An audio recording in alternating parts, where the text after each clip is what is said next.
Now on Whose Views, it's time to celebrate 60 years of a Time Lord with JT and the Whotastic panel.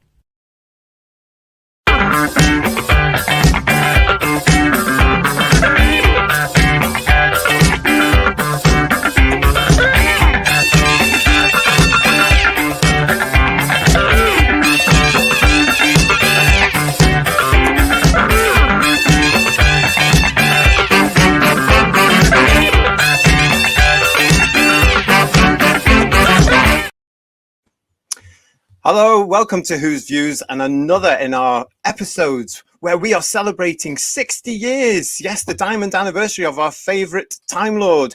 And as you can see in this show, I'm joined by Paul. Hey there. And Paul. I'm glad we did that in the right order. We worked out which order you were going to do it in without even talking about it. That was good. It's brilliant. Listen, Paul Hayes, thank you so much for joining Paul and myself on Whose Views tonight. Paul, of course, is returning to the channel after speaking to me a few months ago on Merchandise Paradise about your brand new book, Pull to Open. Yeah, no, it's very kind of you to have me on. Very kind of you to have me back again. Thank you very much. And it's always good fun being able to chat about Doctor Who. Well, it is, isn't it? And we're absolutely delighted to have you back because tonight we are going to be looking at the show's called Diamond Legacy, everybody. Yes, boys and girls. But tonight we are paying tribute to the team of 1963, and we're going to be having a chat about that. Let's have a look and see who's in the chat before we kick off, because I know there's a few people in there tonight. So hello to everybody there. Firstly, we're going to say happy birthday to Timescales, because Timescales is here. Sorry, Tardis Spider. I'm getting everybody mixed up. Tardis Spider. Happy birthday to you, Tardis Spider. Happy birthday. Yeah. Timescales is here. Greetings from San Francisco. It's lovely to have you all with us. Thank you so much here. And we've got as well, they're having a great chat amongst times. We've got Sam here as well. Hi, Sam. Nice to see you. Oh, and Timescales is saying to you, hi, Paul. Hello, Timescale. What could be other Paul? We don't know, do we? It's ambiguous, yeah. You can have it back to both of me.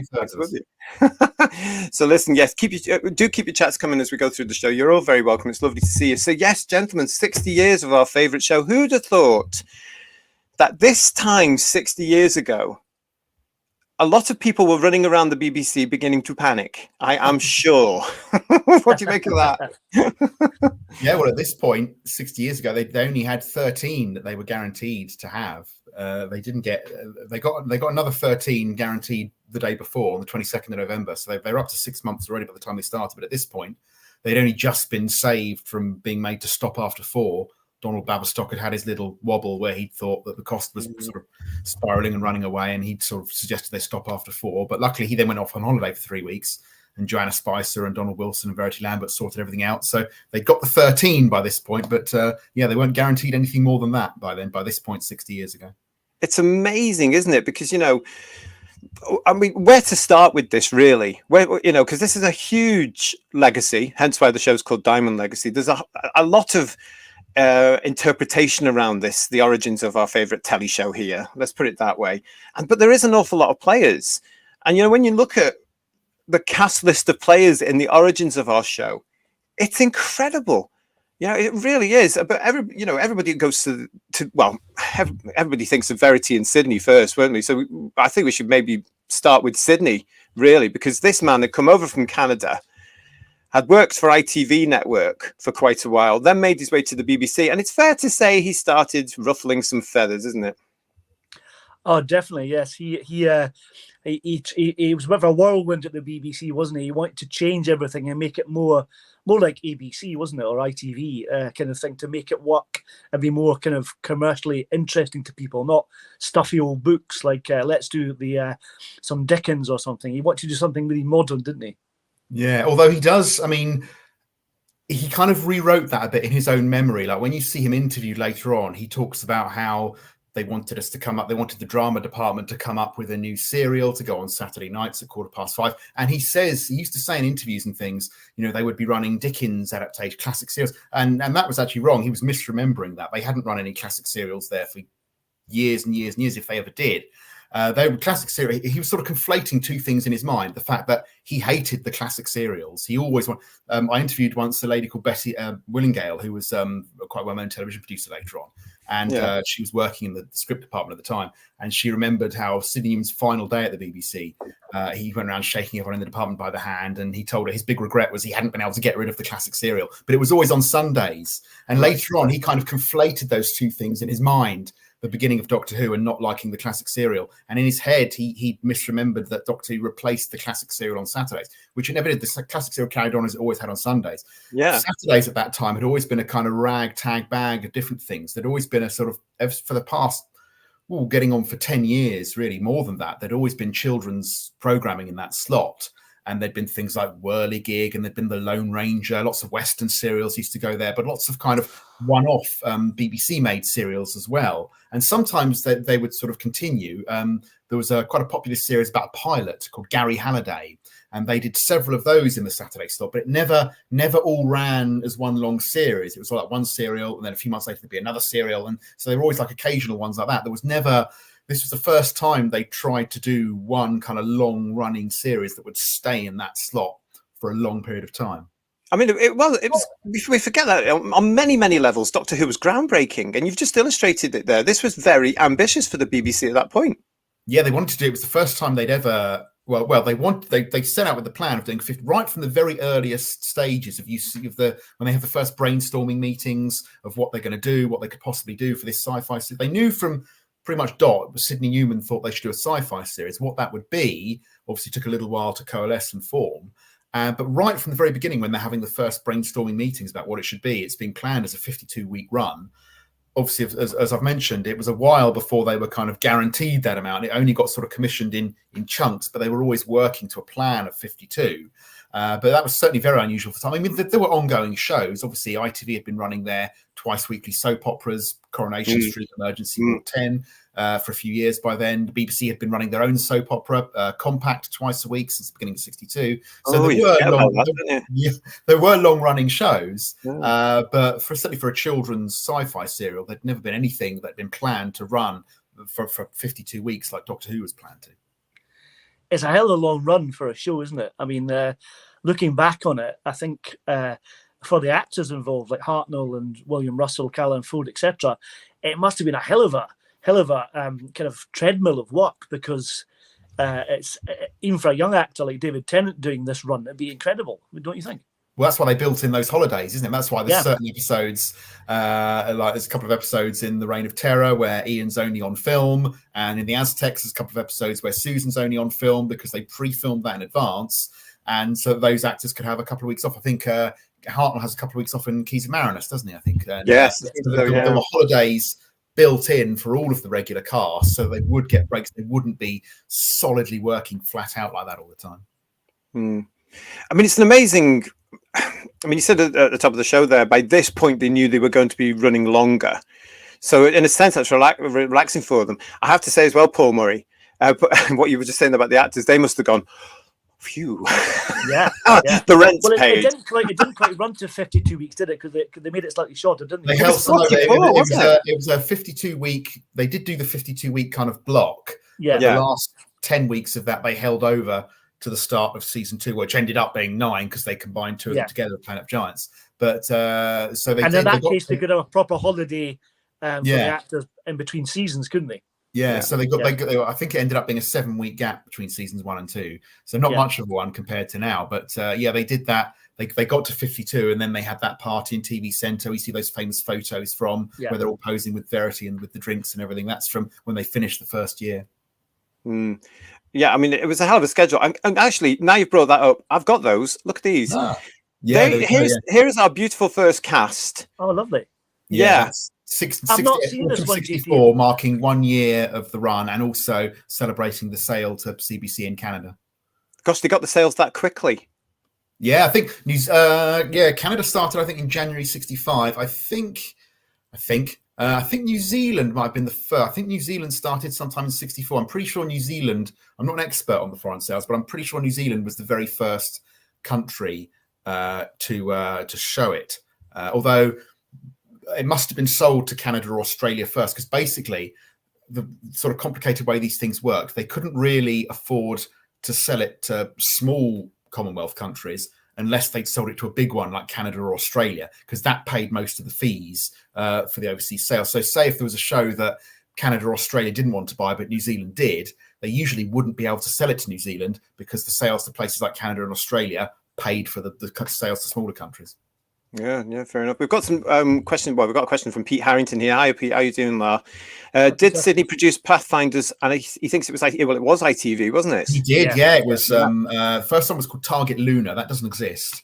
And then there were three sequels to that. What a With a shame. completely different cast. So Target Luna has one cast, including Michael Craze in it. And then Pathfinders in Space, Pathfinders to Venus, and Pathfinders to Mars. Although I've got Mars and Venus wrong around there. Then they were the three sequels, and they do all exist. Gerald Flood starred in those. They came to Oh, there's a name. And they had a scientist character in Pathfinders, wasn't it? That Sydney thought was a good. George Coloris, yeah, playing a kind of slightly villainous scientist. I mean, yeah. It's interesting to compare them to Doctor Who because Sidney Newman actually produced them himself. He was, because ABC was quite a small station compared to the BBC. He was a lot more hands-on there. He produced Armchair Theatre and he produced these. And they didn't have children's departments, so their children's dramas were made by the main drama department. And they were written, the Pathfinder serials, by Malcolm Hulke and Eric Pace. And they're quite good fun. I quite like. They're kind of endearing, but they're also kind of maybe a worrying sign of what Doctor Who would have been like had it been produced by Sidney Newman.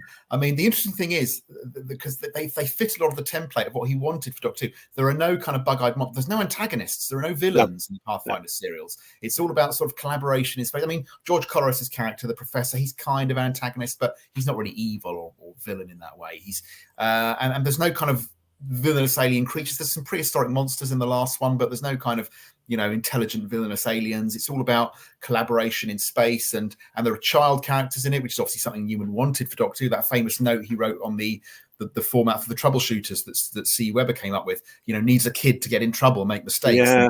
And Pathfinders definitely had that. And they take their pet guinea pig with them. He's called Hammy, but he's a guinea pig.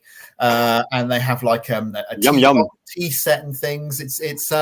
It's very kind of it's like a parallel world that Doctor Who might have ended up going down. It's more or less what he thought children would like, isn't it? Really, I mean, you look at that. They did do, and he gave to Verity Lambert when she came to the BBC. They did a report onto one of the last episodes of the last serial, Pathfinders to Venus. It was a collaboration between one of the local Middlesex Children's Authority, I think, and the University of Cambridge and ABC. And they did a study on this episode with two groups of children. I think one group were about 13, the other group were about 10, and getting their comments and everything. And you can get this. I managed to get this study from the British Library and have a look at it. And it's been quoted in various other Doctor Who sources and things as well. And one of the interesting things about it is the children, they didn't like romance between the because it's a bit of a because there's a female scientist character in it, and Gerald Flood's character. There's a bit of a romance between them, and the children didn't like that. I think they basically thought it was they didn't like there being children in it. They thought it was silly that there were children in it. Yeah. So it's interesting that Newman did give this report to Verity Lambert, and in Jeremy Bentham's book, Doctor Who: The Early Years, she talks about having read this report and the things she learned from it. And I can't help but feel that some of those things were things that that's why you don't get an explicit Ian and Barbara romance, and that's why you don't have kind of child characters in Doctor Who, maybe because she'd read this report and worked out that those are things that children didn't want, maybe. Absolutely. Let's say hello to some of the crew that are watching us here. I want to say hello to Daniel. We're doing fine. Thanks, Daniel. I hope you are as well. Pete's also saying here, so many went into making Doctor Who. We're all held in high regard. Yet we've not even started name checking them. Pete, stay with us. Time Sales is asking, Peter and the Pools are here. Where's Mary? Oh, go on then. I'll be your Mary for you then. Go on. Let's do some typecasting on that one there as well. That's fine. Oh, and we've got a question for you from Timescales. What have you been doing with extra time on your hands? Well, after finishing the book, well, I've been actually at the moment, I'm lucky enough because in my day job, I work for BBC Radio. I'm lucky enough at the moment, I'm able to work on a few little bits and pieces for radio for the Doctor Who anniversary. So I've been enjoying myself doing that at the moment. But you can't tell us anything. I've been. I can tell you a little bit. I've been just this past weekend. I was down looking at Sidney Newman and William Hartnell's former homes down in Sussex, because it's interesting. They both lived in Worthing in West Sussex, 50 years apart, half a century apart from each other. Amazing. That's amazing. I went and took a picture of Sidney Newman's old house where he used to live with his former secretary Marion. And the man came home as I was doing. I was on the public footpath, so there's nothing dodgy. Yeah. But he asked why I was taking a picture of his house, and I said, "Well, famous TV producer used to live there." And he said, "Was that the Doctor Who man?" And it turns out that they bought the house from Marion, who Sidney Newman used to live with. So it's still only sort of one sail on all these years later. Goodness me! Yeah. And I'm still impressed that those beautiful old houses are still there. Well, it's not. I know the area, but it's a brick suburban bungalow. I don't know if beautiful old house is necessarily the. Well, that's fair enough. That's fair enough. Newman, I interviewed Graham Burke, who edited Newman's memoirs for this radio piece, and he said, apparently Newman hated living there. He thought it was real kind of Little England, boring suburbia. He really hated it. Well, it would have been, wouldn't it, back then? Especially, it was the late 80s when that's why I was particularly fascinated, because I grew up down there, and I was amazed when I read Graham's book and I found out that when I was first becoming entranced by Doctor Who as a little child in the late 1980s, the man who'd co-created it was living literally a couple of minutes down the road. Amazing. It's amazing. It really is amazing. You mentioned her, and I want to bring her in because, of course, the person that we all think of immediately when we talk about the origins of Doctor Who is Verity. God love her. She was amazing. I was lucky enough myself to have met her a couple of occasions at conventions in the past, and she was one of my stand-up stories here, Paul and Paul, is I ended up having breakfast with her at Panopticon when we were celebrating the 30th. I'm sure it was. This is where I got all the dates right. It was either the 30th or the 40th. I can't remember when the show was off air. Anyway, we were all in a hotel in London, and I'm having breakfast, and it's really busy. A mate of mine had left, and then a lovely soft voice said, "Excuse me, would you mind if we joined you?" Oh. And it was Verity Lambert and Carol Ann Ford. Oh wow, fantastic! It's a memory I will always treasure, because she was, Carol Ann was wonderful as well. She was very much enjoying her breakfast, but Verity took time over her breakfast to answer a couple of questions that myself and the friend of mine who had suddenly emerged from nowhere had. And I have to say, she was absolutely fabulous, absolutely gorgeous. But this woman, again, another groundbreaker, the first female at the BBC to be producing a television show. Right, a drama, yeah. Yes, a BBC drama, yeah. There had been one or two, because the BBC was undergoing a kind of change at this time. Up until the kind of early 60s, the term producer used to mean producer and director. They would have one person doing both roles. That's how things started. And there had been some women who'd done that when it basically meant director. So there had, and there'd been like Joy Harrington in the children's department and people like that. So there had been some who were more kind of directors who were producers, but she was the first certainly the first drama producer of an ongoing series at the BBC. Yeah, a female producer of an ongoing. She's obviously a very talented lady. If you look at her work after Doctor Who, some of the hits she's had are amazing. Especially when she started Euston Films with the Sweeney and all those film series. Amazing lady. Yeah, and Cinema Verity as well. Right up to the point when she died, she's still producing Love Suit, and that last series that went out after she died, produced by her. Yeah, and with her, as soon as she got this role, she relished the challenge, didn't she? We know that she understood that this was an opportunity for her to shine. And she grabbed hold of it with both hands and wrung it to death, didn't she? Really, she'd been waiting for a long time to get that promotion, because she'd worked as initially a secretary and then a production assistant at ABC, is where she met Sidney Newman, and she'd been really keen to try and become a producer. If anybody's more interested in Verity's life, I really recommend reading Richard Marston's biography of her, which is a fantastic book. And if you have any interest in finding out more about her at all, available from 10 Acre Films, I should say, obviously, but you should give that a read. And so she kind of got stuck as being a production assistant. And she got frustrated with that. And in 1959, she left ABC to go and work in America for a producer called David Suskind. And oddly enough, while she was over in America, working for David Susskind, a director who she'd known in Britain called Alvin Rakoff was over there working for David Susskind as well. And there's this story that Verity Lambert would tell later on, which sounds kind of made up, but apparently, according to her, it was true, that she was walking on the street in New York City and thinking to herself that she didn't like the hairdos of any of the women that she could see walking along the street. And then she saw one that she liked, and she thought that woman has a good hairdo. And it turned out to be her friend, Alvin Rakoff's wife, Jacqueline Hill. And so they rekindled their friendship in New York. But she wasn't able to become a director in America either. She was kind of still stuck at this production assistant level. So she came back to Britain in 1960, went back to ABC, again, still a production assistant. She's production assistant on one of the early episodes of The Avengers, actually, one of the series 1 episodes. Yes, you mentioned that in your book, don't you? Ashes of Roses, I think the episode's called. I think it's a missing one. So she kind of got stuck at that. And according to Richard's book, she'd almost decided to quit the television industry and set up an antique shop because she was so frustrated she wasn't getting any higher. And meanwhile, over at the BBC, Sidney Newman was trying to think who could produce this new program they've come up with. He asked, bizarrely, I mean, this is only according to Don Taylor's book, but bizarrely, he apparently asked Don Taylor, who was a very kind of highfalutin. He produced plays, very kind of very literary plays. You know, he wasn't really interested, but he thought even he was assigned to do a Z-Cars at one point. Z-Cars then was really kind of pioneering social realist drama, but he even thought that was a bit too populist for him. He wasn't really into popular drama. But apparently, according to his book, Sidney Newman asked him to produce Doctor Who, and he said, no, thanks. Sean Sutton later said that Sidney Newman asked him to produce Doctor Who.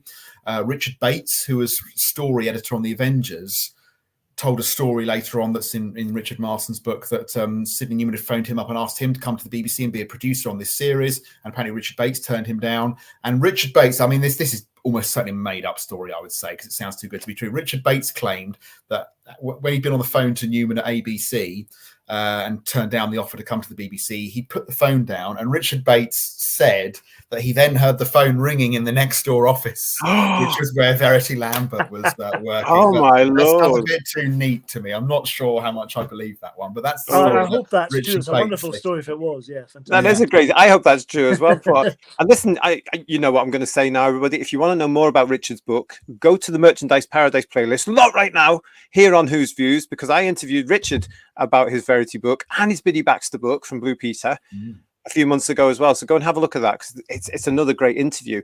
But yes, Verity was enticed over, shall we say, by Mr. Newman to the BBC. Here she is in the BBC bar. Those are her goodbye photos, aren't they, from Mission to the Unknown? Yeah, Fantastic, I mean, yeah. It must have been a real culture shock for her. I mean, I go through this with Richard as well when she gets to the BBC. I mean, but goodness me, she took the challenge and she ran with it, you know, and we never look back. I want to ask, Kirsty's watching us here at the moment, and she's saying here, I don't understand this young person's lingo. Kirsty's saying Verity is MVP. I think it comes to basketball. It's like man of the match, most valuable player. Ooh. We'll get her with all her lingo. Hi, Kirsty. Thanks for that. Showing us up, Paul, for the age on that one. It's brilliant. Yeah. Tardis Spider is lovely. Her legacy is not a result of being first; it's a result of being fantastic at the job, as everything should be. But you're absolutely because it's right. one of those things where, if Verity Lambert hadn't come to the BBC, there would still have been a Doctor Who. There would have been a series called Doctor Who. It would have come on the air, but it may well have only lasted a few weeks. It may well have been a complete disaster. She didn't create Doctor Who, and it would have happened if she hadn't been there. But if she hadn't been there, we probably wouldn't be talking about it now. Well, let's face it. Probably, oh, sorry, Paul. So I think what happened was because she had that passion to produce and she really wanted that job. I think that's what made it work, I think, because she had that drive to do it. If someone else had come along and was less interested or less motivated as she was, I think it wouldn't. You're right. It probably would have ended after 13 weeks, perhaps. Oh, totally. Well, I actually think it would have ended before that, Paul, because not only was Verity confident, assured, determined to prove the point on many scales, I'm sure, and I'm sure the aspect of her being female was in there somewhere because she's surrounded by all these BBC grey suits. Let's face it, as we've just shown there. I saw an interview with her when I was researching the book. I was obviously trying to look for all the interviews I could with her because she's not around anymore. And I found an interview with her, bizarrely enough, on Live and Kicking in the late 90s with Zoe Ball. Really? I think it was tied in with like Jonathan Creek starting a new run or something. And they asked her about what it was like being a female producer. And she says in that interview, she says, well, It was actually all right because they didn't really know what to make of me because they thought it was so weird that they were used to women being in the kitchen and everything. They didn't really know what to make of me, and so they just left me to it. But what was really kind of plunging her at the deep end was that the two people who brought her over. So Newman had decided to bring her over, and then she then had a kind of job interview with Donald Wilson because it was being made by Donald Wilson's department. I interviewed Donald Wilson's daughter a few years ago, and she claimed that Donald Wilson was a big supporter of getting women into positions of responsibility within the BBC. But so they were kind of her two main backers, Sidney Newman and Donald Wilson. But the point where she arrives in mid-June 1963, they're both on holiday, so not together. So she arrives at the BBC, and the two that is so BBC actually, Paul. They're not there; they're away on holiday. So it's always the way. That is I love that story. It's so typical of the BBC. No one's ever there when a decision's been made, I tell you. I'll tell you something as well. If it hadn't been for Verity, I don't think, Paul M., that the show would have lasted that long as well, because as Daniel's saying here, Sidney wasn't too keen on the monsters. It was Verity that had to convince him on the monsters. Sidney was more keen on the educational and historical side until the gunfighters tanked. But the thing is that is partially true, because if it hadn't been for Verity, then literally story 2, probably the most important Doctor Who story in history, would not really have gone ahead, because I reckon somebody else would have actually gone, all right, then we'll get rid of it, and then these fellas wouldn't have turned up. Well, that's it. And there's so many factors to get to that point that could have so easily not happened, like you're saying, that Sidney not liking bug-eyed monsters, or if Ridley Scott had designed the Daleks, how different would that be? There's so many what ifs this could take. This is where we go into a real multiverse universe thing now, tying in with all this modern stuff now, isn't it? Because it could go absolutely anywhere. But we got this. She signed off the Daleks, and it happened. And we're just a few weeks away at the point of broadcast here, aren't we, from celebrating not just the 60th anniversary, but we've got to remember it is the 60th anniversary of the ultimate bug-eyed monster, the Dalek, as well. And thank goodness for Verity sticking to her guns on that, because I dread to think what could have happened. I mean, we might not be here today if it hadn't been for the most iconic monster. I mean, we were quite lucky in terms of, I think, that Newman didn't really know about it until it had gone out and it was too late, because after it was all kind of set up and running and there was a production team in place, Newman kind of left them to it because he had the whole drama group to run. It was really kind of Donald Wilson. It was the drama group at the BBC. So Sidney Newman's in charge of the drama group. I know it sounds like a kind of drama society, but that's what it's called, the BBC Drama Group. And there were 3 strands to it: series, serials, and plays. Series were like kind of shows, there's a story every episode, like things like police shows like Z Cars and May Gray and things like that. Serials were either like ongoing soaps like Compact or where there's all things where there's one story across what the rest of the world called mini-series, basically.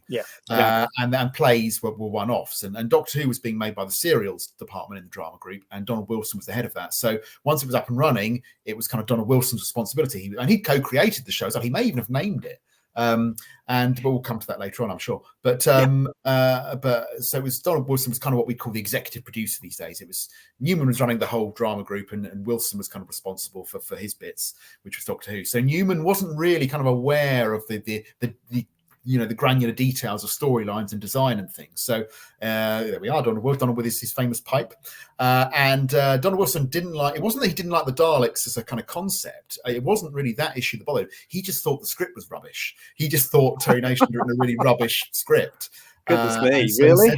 Because the way Verity Lambert tells it in one of the interviews is that she and Whitaker showed it to him, and they were called into his office after he'd read it, and they were all excited because they thought it was a fabulous script. And he said to them that this is terrible. You can't put this out. This is awful. And that's all we've got. They had to. It was the only one they really had. Good night. Yes. They had to bring it forward because Coburn's second serial wasn't ready. It needed a lot of work doing to it. I mean, obviously, we know it never happened in the end. Marco Polo wasn't ready and things, so it was the only one that was ready to go.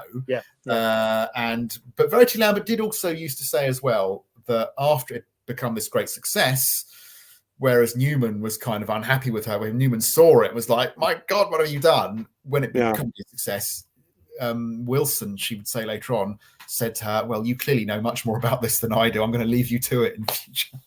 Do you know what? Coming from, I mean, Donald Wilson, Paul, is actually one of those names that we do forget, and yet he was the BBC head of serials, or the equivalent of that title at that time. It was changing over in '63. So Newman had arrived at the BBC. He thought the drama group was kind of too big for him to directly manage it all of a piece. So he split it into 3 serials, and plays. And he had Elwyn Jones, who co-created Z-Cars and later wrote the first draft of the Highlanders as head of series. Newman himself ran plays for a while until he brought Michael Bakewell in '64 to run plays. And serials, he put Donald Wilson in because Donald Wilson had been running the script department, and they got rid of the script department because they weren't going to have in-house writers anymore. All the writers were going to be freelance, and because the script department had kind of commissioned everything centrally. But now the way it was going to work is each series had a script editor attached to it, or a story editor, as Newman insisted on calling them. He didn't like calling them script editors because he felt that encouraged them to change the scripts too much. So he called them story editors. So instead, they wouldn't have a central script department anymore. So Wilson didn't have a job, so he was made head of serials. And that was kind of, that process was changing in the spring of '63. But by the time Doctor Who's up and running, he was head of serials, yeah. It's amazing because Paul Murray, he is one of these guys we don't talk about enough, isn't he? I know, and it's lovely actually that he got recognised. Him and Sydney got recognised in The Rescue. That's another to come later, and then recognised in a new series. Sydney was in Human Nature, but I think he's a very much someone you forget because Sydney always gets prominence over Donald. But Donald's presence, I think he obviously was on Verity's side, as you were saying, JT. But I think really it's incredible that Who got made at all, because even at that stage there were so many battles they had to fight. I mean, I think Paul mentioned it earlier about budget and stuff. All the issues about building the TARDIS set and Verity calculated it would work over 52 weeks. That would spread the cost, but they couldn't see that. They couldn't work out. But part of the problem was it went from the budget. So. And I think a lot of this got laid at the design department's door, which is why the production was able to continue, because it wasn't entirely the production team's fault. But in April '63, the spaceship set's meant to cost £500. By the time you get to October, it's like £4,500 that's ended up being spent on it. So no matter how much you amortize it over, it's gone up hugely. In the end, the production paid for about £1,000 worth of it, spread across the first 14, the pilot and the first 13. And then I don't know how Lambert and Wilson swung this, but they managed to persuade Joanna Spicer, who was the head of administration at the BBC, that central funds should pay the other £3,500 worth of it. And so that kind of saved the show's bacon. But just going back to Donald, I mean, it's not just that he was a huge supporter of the show. He was, as far as I can tell, the co-creator of the programme. I mean, obviously, the actual origins of Doctor Who are shrouded in mystery. We know a huge amount about the realisation and the development of Doctor Who, but the actual moment of creation, we know almost nothing about. We've only got people's words. Very mysterious, isn't it? Yeah. We know it happened sometime in April 1963. In March, they decided they wanted a sci-fi show. They'd had some ideas for it. A writer called C. Webber had been tasked with coming up with a format. He came up with Torchwood, basically. And Sidney Newman didn't like it. It was called The Troubleshooters, but it was kind of Doomwatch / Torchwood. I love that analogy. That's great. He comes up with that at the end of March. And by the middle of May, we have the Doctor Who format documents for the first time. But everything that happens between those 2 points is a bit mysterious. So we know that Doctor Who must have been created sometime in April 1963, but we don't really know how it happened. Newman would later say he sat down and came up with a kind of 3-page idea for it. The first person really ever to, from a historical standpoint, try and research how Doctor Who was created was actually Malcolm Hulke, because he was working on a book called The Making of Doctor Who, which came out in 1972. And in 1971, he decided to, as part of this research for this, he wanted to get down to how Doctor Who had been created. And he did quite a thorough job of it. And this is only 8 years after. So everyone's still around. They're still contactable and accessible. And he spoke to, we know he spoke to Wilson and Newman. He says to Newman that he's going to speak to Lambert and Whitaker as well. I don't know if he did. But thanks to Graham Burke, we've got a lot of the correspondence about this from Newman's papers. We know that he interviewed Donald Wilson, and he did a telephone interview with Donald in 1971. And this is the only interview I know about with Donald Wilson about Doctor Who that any of it exists. So 1971, September 71, Malcolm Hulke interviews him, telephone interview. He records it on tape, has a transcript typed up, Only 2 pages of this still exist because Hulk sent them to Newman, and they exist in Newman's papers. And basically what Newman has said to Hulk was, oh, yeah, I created it. It was all me. It was my idea. I created it. And then Hulk sends these 2 pages of his Wilson interview to Newman saying, well, Sidney, you've said this, but Donald has said this. And what Donald Wilson says in the bit of the interview that we've got is basically he says that he and Newman sat down and worked it out together and came up with it together. And he does say that it was Newman's idea it should be sci-fi, and he talks about Newman coming up with the idea of the ship. And quite kind of, it reads kind of casually on the page. Donald says, well, the title, as I remember, I came up with. And so Hulk sends this to Newman. I'm in a headache already.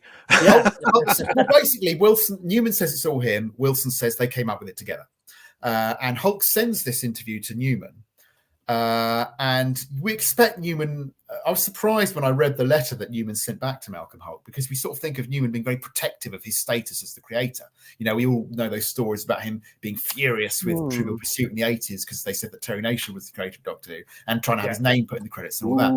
But actually, when he reads what Donald Wilson has said, and when he writes back to Malcolm Hulk, he says, I don't think there's any great contradiction. Yeah, Donald did have a lot to do with it, and maybe he did come up with the name. I don't remember.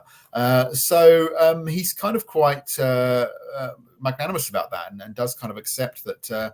Maybe he and Donald did come up with it together. So you think we're polite back then? That we're dealing with a generation that were very Britishly polite, weren't we? Yes. Really? I mean, it's amazing to hear about it all. He wasn't British, was he? I mean, he was. No, forget about that. He was great, but everybody else was. It is interesting, though, actually, when you read his memoirs, in that even though he wasn't British and he wasn't of British descent, because he grew up in Canada, and obviously the development of Canadian society had been very influenced by Britain. When you read his memoirs, when he talks about coming to Britain for the first time in the 50s, you very much get the feel that he thought of it as a kind of mother country. So it's quite interesting when you read his memoirs. Oh, well, that's nice, isn't it? I just want to go very, very, very briefly back. We'll stay with Mr. Wilson, if we may, just for the second, because you also found something else, Paul, and it's this, isn't it? I mean, bear in mind, again, who viewers, that this is Donald Wilson, the BBC head of serials, but he sent this letter. I was unhappy to hear today that the proposal to give Doctor Who the front page of the Radio Times has now been abandoned. It was particularly distressing to hear that one reason given was lack of confidence in the programme at controller level. I assure you that this does not exist, and if you have a word with CPTEL, Controller Programme Television. Yeah, right. I know he will express enthusiasm. I myself believe that we have an absolute knockout in this show, and that there will be no question that it will run and run. Ta-da! I would be most grateful if it is not too late for the decision against it to be reversed, and that will help me to get this show off to a good start. Donald Wilson, dated the 5th of November, 1963. Yeah, it was very generous of you to say I found this. I did not find this. I mean, I've seen it in the past. I mean, this was found by Hal Stammers and Walker when they first went through the Doctor Who files at the BBC Written Archive since like 30 years ago. It's quoted in the first Doctor hand, but I wouldn't want to take any credit for finding. No, that's fine. Thank you. Yeah, because many people have been through those. In fact, the first time I ever went to look at those files when I was researching Donald Wilson's life back in 2015. They said to me, "Oh yeah, they're in quite a new-looking folder because so many people have had these files out down the years. We've had to replace the folder." But yeah, that'd be us, Paul, wouldn't it? You and me. Yeah. I mean, if I wasn't for Doctor Who fans blowing the dust off them. Yeah, I've always loved that quote of his. It's so prophetic, isn't it? You know, I myself believe that we have an absolute knockout in this show, and there will be no question but that it will run and run. I mean, he's biased. He's trying to convince the editor of the Radio Times to give them a cover, but you can see from other things he wrote as well that he really believed in the strength of it. I mean, Newman did as well. One of Newman's early memos talks about, we will have an outstanding winner and this kind of thing. But I've always really loved that quote. I remember the first time when I was carefully going through the files, and I saw that because I've always loved that one so much, because that memo is right in front of me, and the one I've read about, and it's on a really thin. Some of those BBC memo slips, they're thin like tracing paper, because I remember that paper. Yes, and they're so kind of fragile, but.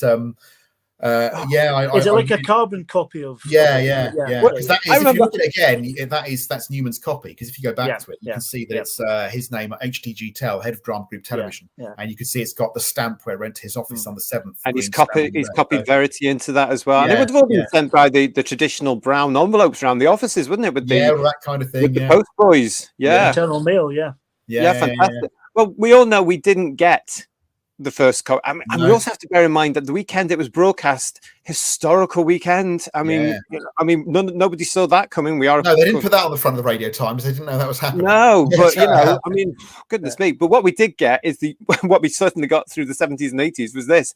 We got this little insert from the Radio Times dated November would have been the 21st, wouldn't it? It would have come out something like that. In those days, it came out on the Thursday. So the issue covering the week starting the 23rd came out on Thursday, 21st. That's right. So there we go, and that's what we got there. And it's just a brief rundown, an introduction. That's the main bit, but it does get a mention on the cover, and there's a few other photo bits and pieces and stuff. Yeah.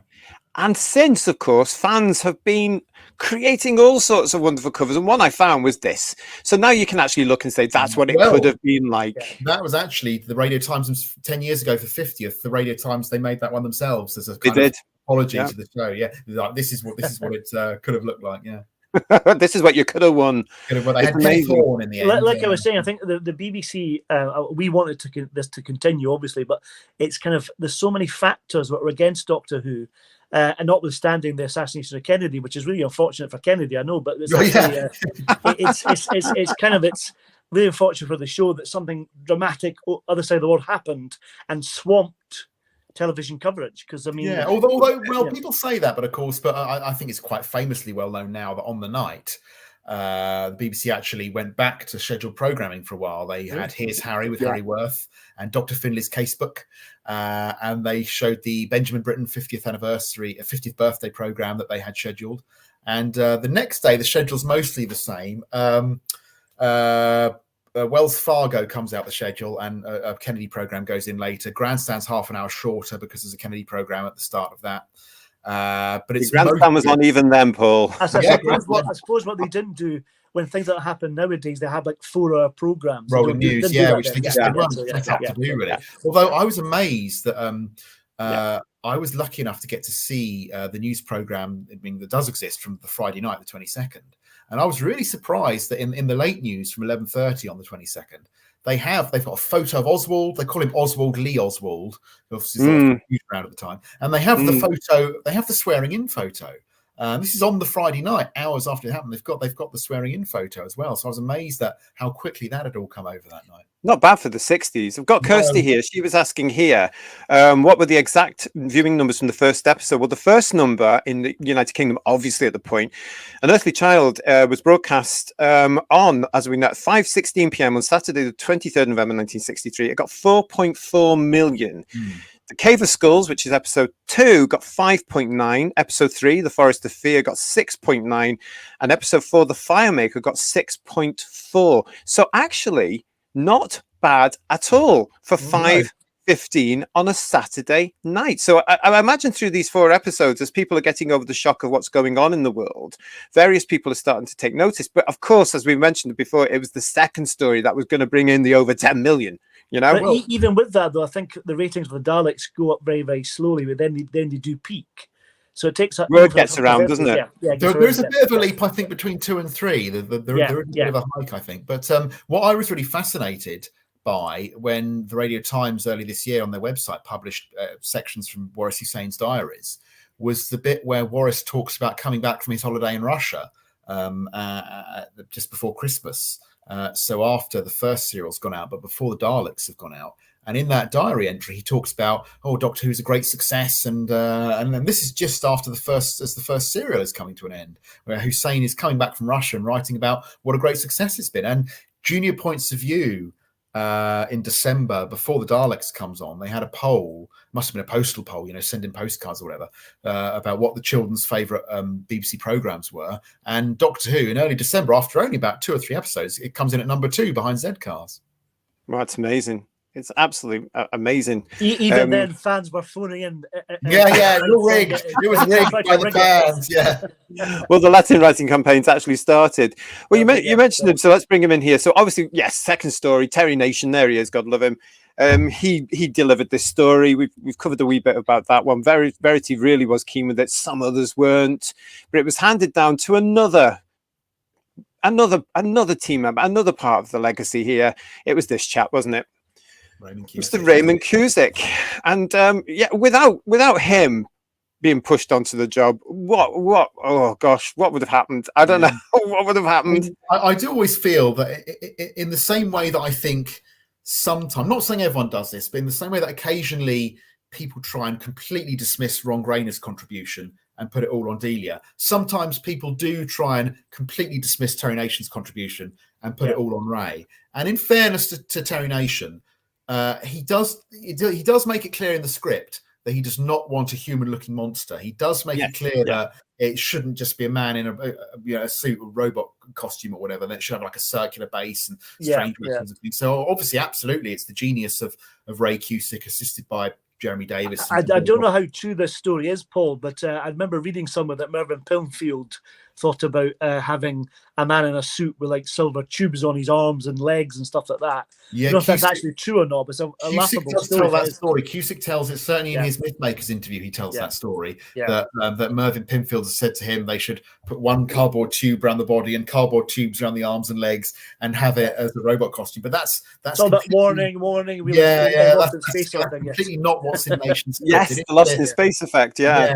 Although Nation doesn't describe, the Dalek as we know it, he does make it clear in the script that it's not a human-looking thing. Yeah, and thank goodness for him. Let's put him up again. Raymond Cusick. Yeah. Some of us may have got to. I've met him over the years. Did you get to meet him? I did. Oh, excellent. What was that one like? Did he have breakfast with you? No. He was. I think he was. Again, it was at a convention. I've been so lucky, actually. I'm glad I was born when I was born, and a fan when I was a fan, because I got to meet the original, the greats. The ones that are now lost to memory, God love them all. And I was so pleased I was around when I was. And he was sitting at a table. I know that Pertwee was at it at the very top, leading everything, And you went down. And Cusick was very bemused, very shy, out of its depth guy towards the end with a couple of writers who will name nameless. And it was just totally bemused by the fact that people wanted to spend time with him and talk to him. And he was a very soft-spoken gentleman. And I remember he signed my book and I got to speak to him a little bit, but he was so soft-spoken, I couldn't really hear what he was saying, but he really seemed to be like a fish out of water. What is this? Why am I here? What's going on? Why do they like me? It was wonderful, really. He was so normal. I really liked that Doctor Who Confidential episode where they're showing him the Lieutenant Tardis set, and Ed Thomas is proudly showing it to him, and he just goes, "Well, it's a bit of a dog's breakfast." I'm so glad they kept all that in, because that shows you what he was like, wasn't it? I mean, he would have had something simpler and gorgeous and less fussy, and probably a lot cheaper. To say this, the Doctor Who having a low budget made people really think about what they were doing. I know it's a bit cliche to say that, but it made it challenging, and it made them actually really think about it and really work hard. If you see some of Cusick's original designs of the Daleks, they're unusual, but the one he came up with, the final one, is now iconic. It really is, and it's a cliche thing to say iconic as well, but it's such a memorable piece of 20th century design. It really is. Well, it's iconic. I'm going to use that word, and I do use it for an awful lot that surrounds Doctor Who when we're looking at the past. But it blooming is, because as some of the chat is saying here, there's nothing like the Dalek, and Tardis Spider himself has said there's nothing like this creature in science fiction at all. I mean, it has been attempted by various other sort of things, in a way, to capture it, but you can't. Itself, the Chumleys, the Quarks. Those other things with more money, but this was what was coming along. So this second story was the one that really grabbed the public's attention, wasn't it? Because this happened.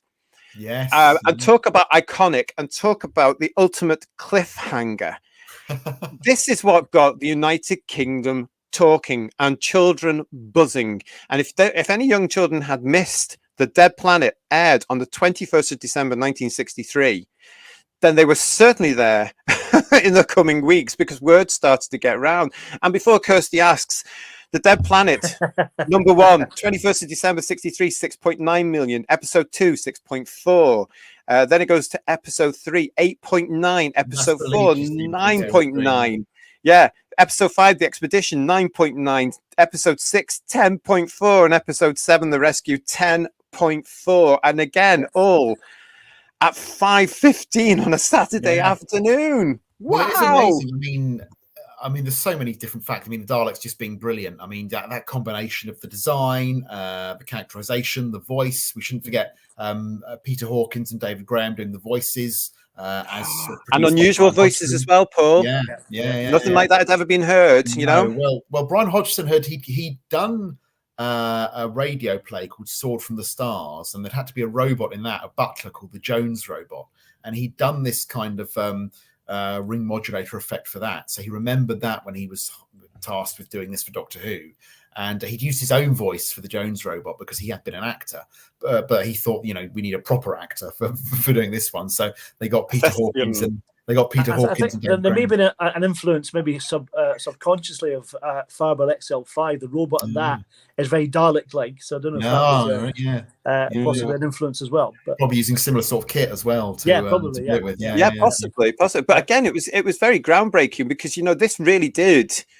I mean, come on! If it hadn't been for the Daleks, you know, it got into the British consciousness, and it's still there today. Everybody knows what a Dalek is. It's difficult to know, isn't it, what would have happened without the Daleks? I think, as I was saying, you know, we know from Morris's diary that it was already being seen as a success by the end of the first serial and the junior points of view poll and that kind of thing. My suspicion is that without the Daleks, maybe it would have got to it was already going well enough that it would have got the 52 weeks, and would it have gone beyond that? I don't know. My suspicion is maybe it would have done the 52 weeks and everyone would have gone, well, that went very well. Didn't we do a good job? Ian and Barbara get home in a farewell episode and then everyone gets on with their lives. Imagine another what if. What would have happened if there was no monsters at all and the whole year of historical episodes? I love historical stories, don't get me wrong. Oh, the kids would have got bored though, Paul, wouldn't they? I don't think so. I mean, the thing about the historicals getting lower figures is, I think, a bit of a myth. I don't think certainly that. Oh no, they all hold out. Yeah. But it's difficult because we know what happened. Because that's one of the nice things about, you know, writing or doing programs or podcasts or whatever about this story, because it's got a happy ending. We know what happened. Doctor Who is, despite all the trials and tribulations along the way, it is launched success. We live in the universe where it went right. We don't live in the universe where it was cancelled after 4 episodes. So it's a nice story to tell because we know it has that happy ending. And aren't we lucky? And as I say there, the Daleks, as we say, designed by Raymond Cusick. I always loved Raymond's story, by the way. I think you went on video saying this as well, that, you know, Terry Nation had said something along the lines of, these are going to be great, this is going to be huge, and I'm going to look after you, don't you worry about anything. That's been more than 30 years. Oh, was it really? And then you never saw him again. Yeah, he would talk about this at conventions as well. It became a running gag with him, but it's still a lovely story. But of course, the Daleks did make their way into absolutely every aspect of British life. Kids were queuing for them. Adults were annoyed at them. People were terrified of them. You know, I mean, the merchandise started. You can actually see it there. The first, ever piece of Doctor Who merchandise. That's the Dalek book. And the Dalek playsuit there, which Carol Ann is beautifully modelling there. That's a great picture, that one. I love the story about the slats and how Jack Kine, because the BBC Visual Effects Department, because of all these arguments about the cost, they weren't involved in Doctor Who. They were involved in the pilot, but after that, they weren't involved. The effects had to be done by the designers and outside companies like Shawcraft. But Raymond Cusick, he would get kind of unofficial advice from Jack Kine at the Visual Effects Department. And Jack Kine, he designed the Dalek and it had a smooth skirt. Cusick wanted it to have a smooth skirt. And so Jack Kine had said to him, no, they won't be able to do that in fiberglass. You won't be able that. No, it needs to be slatted in wood. So it has to be slatted. And Cusick said, oh, okay. So he made it slatted so it could be done by a carpenter. And then Shawcraft made the Daleks and delivered them, or Cusick went down to see the work being done or whatever, and said, "But it's." And they said, "It was very difficult for us to do those slatted sides in fiberglass. But I thought you could do them in wood. No, we don't have a carpenter to do that. No, we've done it all in fiberglass. Well, I could have had my smooth skirt on the Dalek." Oh well, thank God they didn't. Slats. I didn't think I would have liked. No, the slats work. The slats work. I mean, I have to say, I hated them in the 80s when Stuart Evans brought out his Dalek model kits. I hated them then, so I know exactly what those guys were talking about, gentlemen. I know exactly. I just want to mention before we get any further on as well. I mean, you mentioned him there. Let's talk about him and also say a big thank you to him. It's Mr. Hussain himself. It's Waris Hussain. I mean, goodness me, he was again integral to the look of our favorite show. He was there right at the very beginning. He was the first director, and he was also breaking ground himself, wasn't he? I mean, for heaven's sake, I mean, it must have been, again, so exciting for him to get this and go, "Way, this is what I'm going to do with this." I think he's an amazing director. I mean, again, like Verity, his work after Doctor Who has got lots of plaudits and awards, etc., etc. Sometimes together as well, like everybody. Yeah. They did. Yeah, but his first and only Doctor Who stories are beautifully directed. And I know you can only hear Marco Polo, but from the photographs and the imagery from it, it's such a tragedy that's missing. We can't talk about Marco Polo. It's heartbreaking. It's too upsetting. I know. Sorry about that. But We don't do It's in a shipping container in Wigan. It's looking at the first story, it's beautifully directed by Wallace. There's some great moments in it, and it shows the potential of a fantastic director, even that at that early stage of his career. Yeah, it's amazing thinking about. I mean, I try to think back when I think was he 24? I think when he did this. Oh, he was a kid. When I was 24, the idea of being in charge of a kind of experienced crew of people putting this together, I could barely stand up when I was 24. You sort of think they were harder in the 60s. Up the thing. Yeah. Yes, they were getting on with it then. But tougher, I mean, yeah. There he is back then. There he is now. It's brilliant. It's brilliant that he's still around, actually, isn't it? And I've got this. I found this as well. This is a beautiful picture, which sort of sums up magic for me. Oh. Yeah. Isn't that beautiful? Absolutely beautiful, from the Radio Times.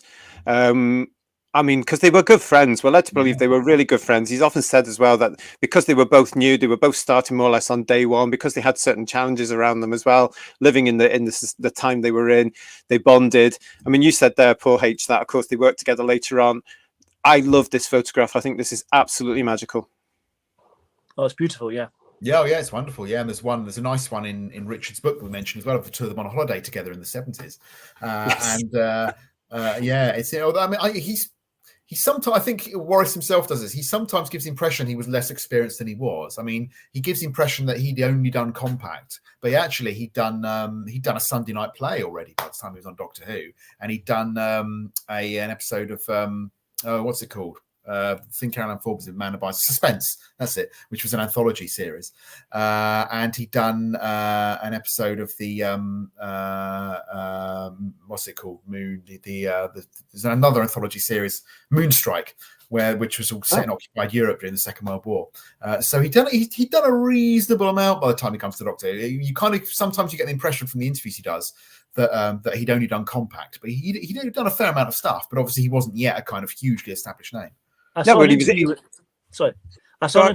with Peter Purves talking about missing episodes, and he's at a convention with Wallace Hussein, and Wallace said, "You're really lucky. All my work, apart from my Unearthly Child, has been junked. So we're lucky to have Unearthly Child, I think, really." Well, all his Doctor Who work, apart from An Unearthly Child. I mean, there are things. Yeah. There's various bits and pieces like his passage to India from the 60s. That still exists. Yeah, and in fact, that might have been. I can't remember if it's an invention of Mark Gatiss that's the next thing he did or not. But it was certainly not long after Doctor Who that he did that. Amazing. I mean, what he was doing here as well, he was the body of work that we've spoken about. He was learning his craft as well, wasn't he? And he was finding his way, and that would certainly have helped him from the challenges of working in Lime Grove. What we've got here, as I just want to say here, that Timescales has pointed this out to us. Look at this. Marco Polo is the most heartbreaking discussion in Doctor Who. It is. I mean, in some ways, but I mean, you have to think about the fact that we are so lucky as well, and that every single missing episode exists in audio form. So many of them are being animated now because of the attention and the profile that Doctor Who has. Episodes have come back that never would have come back for other shows. They would have stayed in the vaults of the collections that they were in. So compared to so many different shows, you're right. No, we're very lucky, but it's why I wanted Backlist, but my Marco Polo has to come back in my lifetime. And if you have it out there, and if it's sitting in your loft, can you pop it back to us, please? We'd be very grateful if we could have a copy. But you're right there, Paul. What's happening, of course, is we do have these lovely, lovely things. And of course, we're now going into yet another phase for ourselves, because this is very soon, of course, to be screened on BBC4 on the 23rd of November, 2023 at 7:30 in colour, because this is the big news of the moment, isn't it? We actually broke this news back in June, Paul H. I don't know if you know this, but we broke this on our breakfast show back in June, because we'd heard on the grapevine they were colorizing something, and something was going to come in November, and we were right, and it's going to be there on the 23rd of November. It's the Daleks in colour. And I can't wait to talk about that almost immediately after the thing comes off the air. It's going to be so interesting to see this. And that's the next phase of this. So you're right, Paul, we're extremely lucky as Doctor Who fans, but that's because we're there, and we've all been very, very vocal since the 70s. It's been handed down to us, isn't it? You know, before we move on to our wonderful cast, who we're obviously going to look at now. I mean, as I said at the top of the show here, there are so many people to talk about, but I really want to talk about another person that I particularly don't think I don't think he gets enough credit, but it's this gentleman here. What this handsome gentleman here was responsible for what we now know Doctor Who to be all about. Because now, Paul, you were saying that I might have been saying this wrong, but I always call him Peter Brackake. Well, I think from what I remember reading, because Graham Kibble-White did a lot of research. Hello, Graham. He's for Doctor Who magazine, and I'm pretty sure he said in that it's pronounced Brahatsky, but I couldn't swear to it. Well, that makes sense, Peter Brahatsky. But this gentleman, of course, is responsible for the TARDIS. And this is the ultimate classic design. This is a design that was followed for 26 years of continuous television, and the same set for 8 years. Well, and the same set for 8 years. Let's talk about it. I think the one bit that does stay all the way through is the door mechanism, isn't it? I think it's always the same door mechanism. Yeah. Yes, I think you're right. I mean, that's amazing, isn't it? 26 years of this. Well, and no one dreamt then. They were built to last, made in Britain. The idea of the console and off and on the roundels and things, these elements have stayed present pretty much throughout. Well, let's have a look at these. And thank you very much for the TARDIS Builders website for these when I was doing my research. And so clear. I mean, these guys are absolute, they love everything to do with the TARDIS, as we know. But look at these blueprints. And these are Beta's original designs. You can see at the top there, Studio D. Yeah. Look at the detail of these things. This is incredible. Yeah, this is all kinds of ideas thinking about that you could remove roundels and shoot through them and things that they never really used, which is a shame. It's something that I'm hoping that they might actually try to do today, because it's just a brilliant idea. And how genius of him to do all this. I mean, look at the detail on this. It's just absolutely incredible. I mean, this guy, I wish I'd met him, just so I could have shaken his hand to say, you're a genius and we love you. Because this has stayed not only with 26 original series, continuous series, but of course it stayed true to this very day. Everything that has come since 2005's reboot since has been based with a tribute, with a nod and a wink to Peter's initial design here. I mean, it's just... wow, it takes my breath away. And God knows what it was like on the 23rd of November for anybody sitting down to watch that show when they walked through the police box. Yeah. Oh, they must have blown the audiences away back then. We can only imagine now, can't we? It's amazing design, it really is. And I think for me as a fan, it's definitely my favourite, because it's just a great set. Particularly in the pilot episode, the bit when they do the doors is amazing. That walking through. I wish they kept that shot for the broadcast episode. Yeah. It's quite weird, isn't it? Because that whole thing about staying till Tom, didn't it? Really, where the doors open and you're actually seeing outside. Well, it kind of varies, doesn't it? It's a bit inconsistent, isn't it?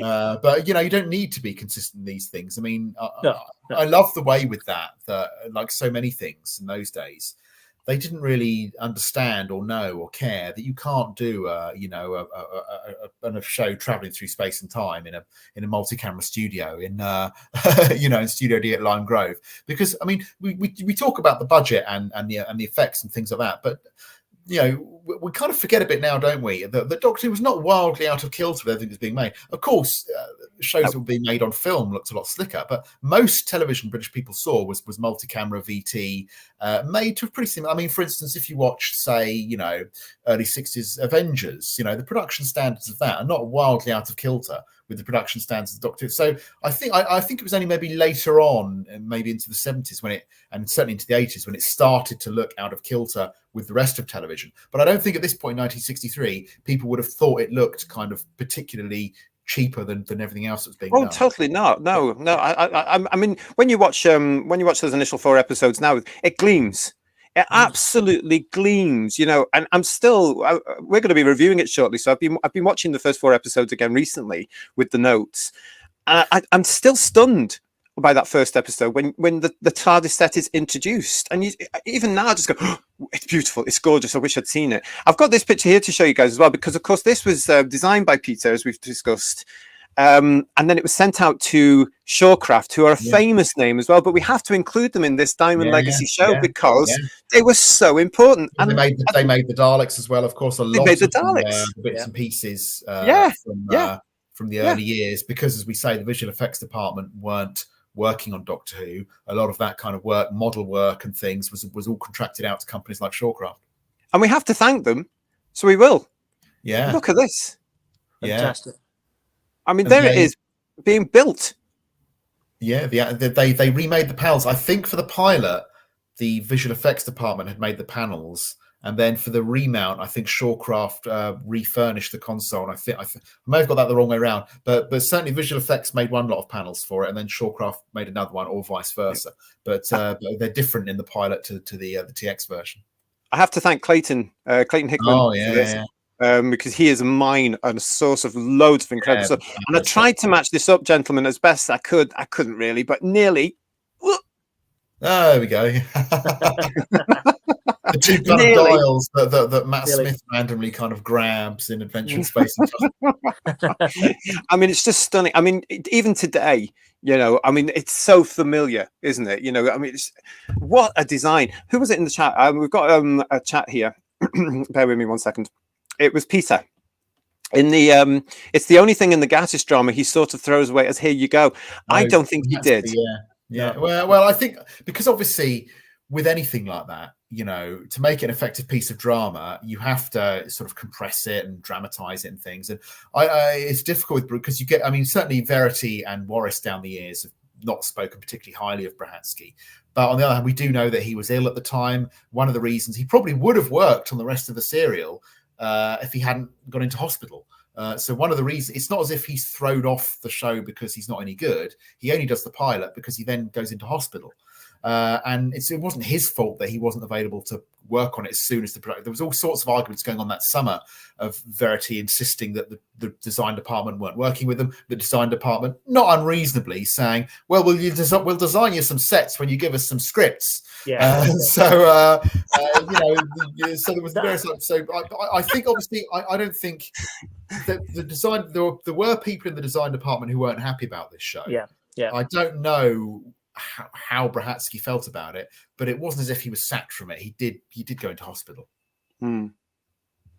It was a good way to show the disdain the BBC had for the series at that point, artistically within the drama, I think, isn't it? Yeah, that's the thing. Some of these things, I was really sad about the fact that Donald Wilson wasn't in the drama, but I understand that you couldn't have everyone because it would be too confusing for people. But I liked the fact when we talked about the knockout memo earlier, and I liked the way that Gatiss has clearly been struck because he gives it as a line to Lambert in the drama. She talks about being a knockout, So I liked the way that even though they couldn't, and obviously they didn't have David Whitaker either, they merged him into Mervyn Pinfield. I was lucky enough 10 years ago to be at the BFI premiere of An Adventure in Space and Time. And it was just amazing, it was got us like a standing ovation at the end. And I remember feeling really emotional just at the beginning, just when you see the tax disc saying it's like October 66. And that made me feel really emotional. And like at the end with the Matt Smith shot, I think I was crying at the end of this thing. It's ridiculous. Oh, you was. Without being a big group of people seeing it, it kind of heightened the emotion of it somehow. Yeah, there's a lot of crying. There was a lot of crying in the 50th, definitely. The shot in that I do like is fantastic. I'm going off piece a little bit here, but the bit where Hartnell is in the car of the policeman and it's Barnes Common. Lovely nod to Doctor Who and the Daleks by David Whitaker. Fantastic. We're going to come. We'll talk about David Whitaker in a minute. Let's get back. We're all going to find out a lot more about very, very soon, which we're all excited of course, about. We are. Yeah. But the other thing we had to talk about, we're talking about the TARDIS. We've talked about the interior and how brilliant that was and how it set the mold for 26 years of original continual drama. And then some. But he also, I mean, it was genius that the outside of the TARDIS was going to be one of these things, wasn't it? I mean, the police box, Now, this is not the TARDIS. This is a police box from back in the day on a street somewhere. And as a little boy, I was fascinated by the fact that the windows fell in. Yeah, I like. Yeah. I think it was for ventilation, wasn't it? And you could pull them back like that. Yeah, because what we don't know, and what because none of us would have seen these things apart from us who are near enough Glasgow, and you can still see the. I've been to Glasgow a couple of times and been round and taken the pictures and things. They are still there in Glasgow. They need ventilation because there's not much room in there. It's not what you think. Yeah, but apparently, the Bobby, the policeman, would sit in there. Occasionally. I've only know kind of secondhand because there was a police box book that someone did, and I've read that. And they wouldn't like permanently sit in their station. They would shelter in there sometimes if it was raining. And the light on top would flash because they were supposed to be out and about on the beat. In fact, one of the reasons some forces didn't like them is because they felt it would encourage the bobbies to be lazy and just stay in there all the time rather than being out and about on their beat. If only they knew what was coming. I don't know. On the news recently about pop-up police stations. I don't know if you saw that, and they were very much like, "Oh, it's a police box again." Yeah. Oh, really? Yeah. Well, it's an amazing design to think about taking something that was so familiar on the British streets, and of course, Peter had to get one. He had to design one. He had to build one. So there's one on the street here. And there's the one he built in studio. Yeah. On wheels. I do kind of. I'm not a design expert by any means, but I do kind of, because you get those people. You get people who are seriously into police boxes, and I respect that utterly. That's what they're interested in. But when you get a lot of people who say, "Well, the BBC have never built a TARDIS prop that looks anything like a police box," and I think, well, it does look a bit like a police box. The original one's not bad. Let's have a look at it again. There's a real one. Yeah, and there's the Peter one. I mean, but there was practicalities because of that. They couldn't get in the lift at Lime Grove, could they? So allegedly, for the session early in September, they allegedly couldn't fit it in there. Because what people might not know about Lime Grove, I think lots of people do know this, but some people who are perhaps newer to the show might not know, is that it was a very unusual studio, and that because it was on it wasn't originally on a domestic street, but it ended up being on a domestic street. Houses kind of built up around it, but because of the space they had when it was first built as a film studio, the studios are kind of piled up on top of each other. It went up in the air, so that's why they had big scenery lifts to take everything up to the studio. Absolutely, and that one again lasted 14 years. The story went there. Of course, it fell on this lady's head. I used to love that story, didn't she? Yeah. There was a Brahatsky box, but I think wasn't that part of the scenery that then got scrapped, and wasn't there then a Newbury box?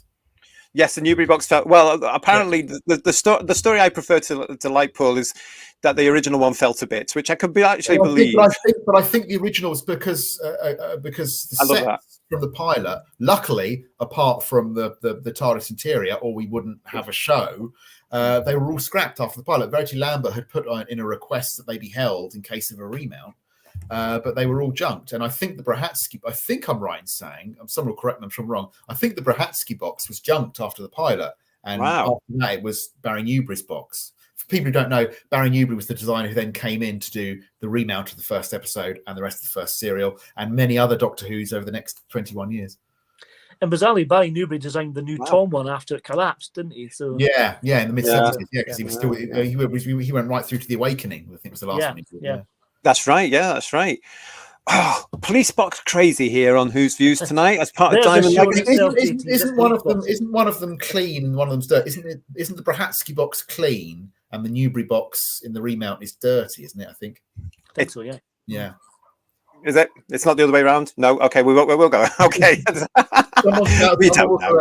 Yeah. But without them. It was genius. Whoever's decision it was to make the TARDIS look like one of the most great mysteries of the show. Sometimes Newman would say. Sometimes in some interviews, Newman talks as if it was his idea. In some places, he says the police box wasn't my idea. I remember Verity saying she thought it was hers.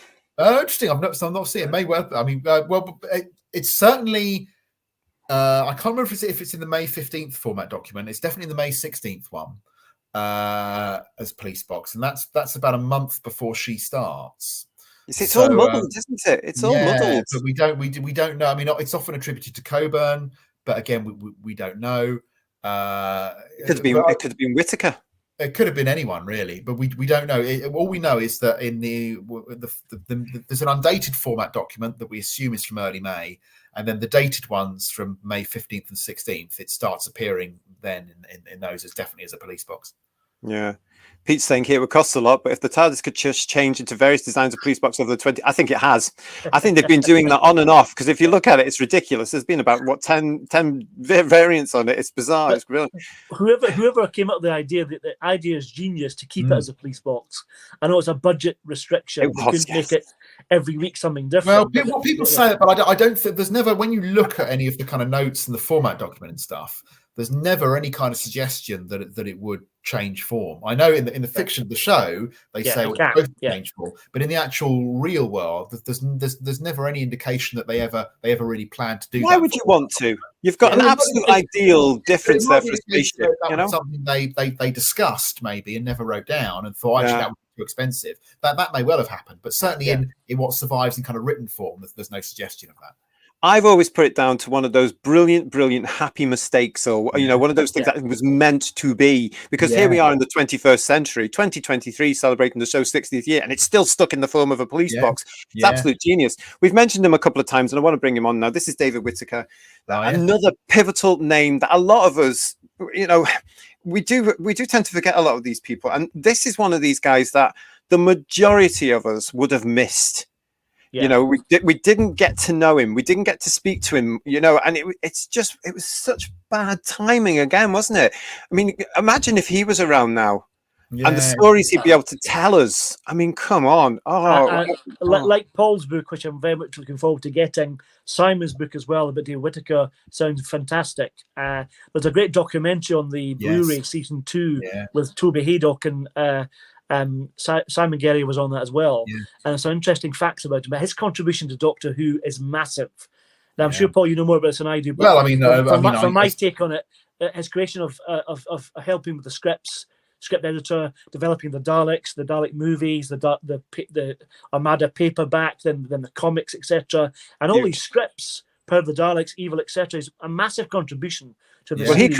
He created the concept of the Whoniverse decades before we are where we are, Well, he was for people who don't know, I mean, he was what was called the story editor at the time.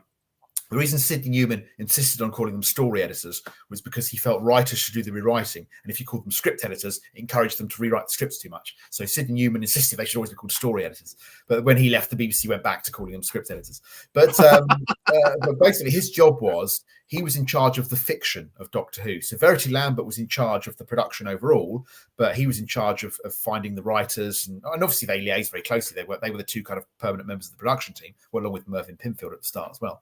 But it was his job to be in charge of the fiction of it all and make sure that, the regular characters were portrayed consistently throughout, and that the stories were within the practicalities to do and everything. And I love the thing I particularly love about that documentary you mentioned on the Blu-rays was the way that he would write back to people those kind of charming letters about if he hears from his friend the Doctor again, and that kind of thing. He seemed to have that kind of sweet kind of investment in the kind of fiction of the show, and he really seemed to be really invested in it and created so much of what we know of the show, and obviously did a lot of rewriting and polishing work on those early scripts as well for the first serial and the Dalek serial as well. I mean, the Dalek serial structurally it was still pretty much what Terry Nation wrote, but there's all sorts of little sort of touches and bits and pieces in it and tidying up that were Whitaker's responsibility, and that was obviously his job to make sure that the scripts are in as good a state as possible when they got to the studio. Yeah, but I spoke to Simon Gerry about his book. Again, it's here on the merchandise playlist. Go and have a look at that Merchandise Paradise playlist. I spoke to him recently about this because all books and 10 Acre films are really great. You should buy them all.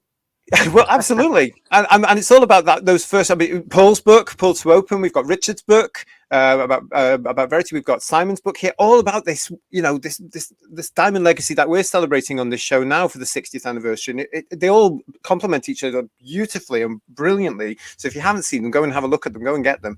But what he was saying there is that Whitaker, and again, as I'm saying, this is a guy that none of us knew. So it's all out there, and the research that Simon's done has been intense into this. But David Whitaker had this vision, which we now know as a whole universe, really. Because when he wrote the Dalek book that we showed earlier with Caroline Ford, there's this introduction to this whole world. I mean, this guy was really ahead of his time when it was coming to world building. Yeah, I remember having that book as a child. I got it from a jumble sale when I was very young, and finding it fascinating, all the kind of backstory, the intricacy of it, and not sure about the Daleks not being able to see red, or that's where it comes from. Yeah. having no. Isn't there something about them having no letter J in their language as well, or something like that? Yes, Say J before something is the worst insult you can do. Anyway, something like that. But I love the map of the continents of Skara and all that kind of thing, and just the stories in it. And he was clearly very into.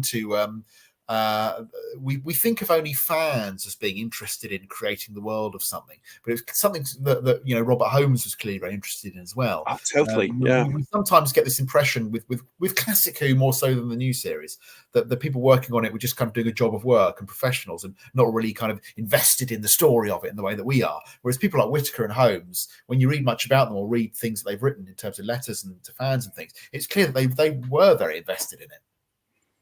It really is. You just have to look at some later on. I know when we get to Power of the Daleks, he helped with the development of that, but I know Dennis Spooner did as well.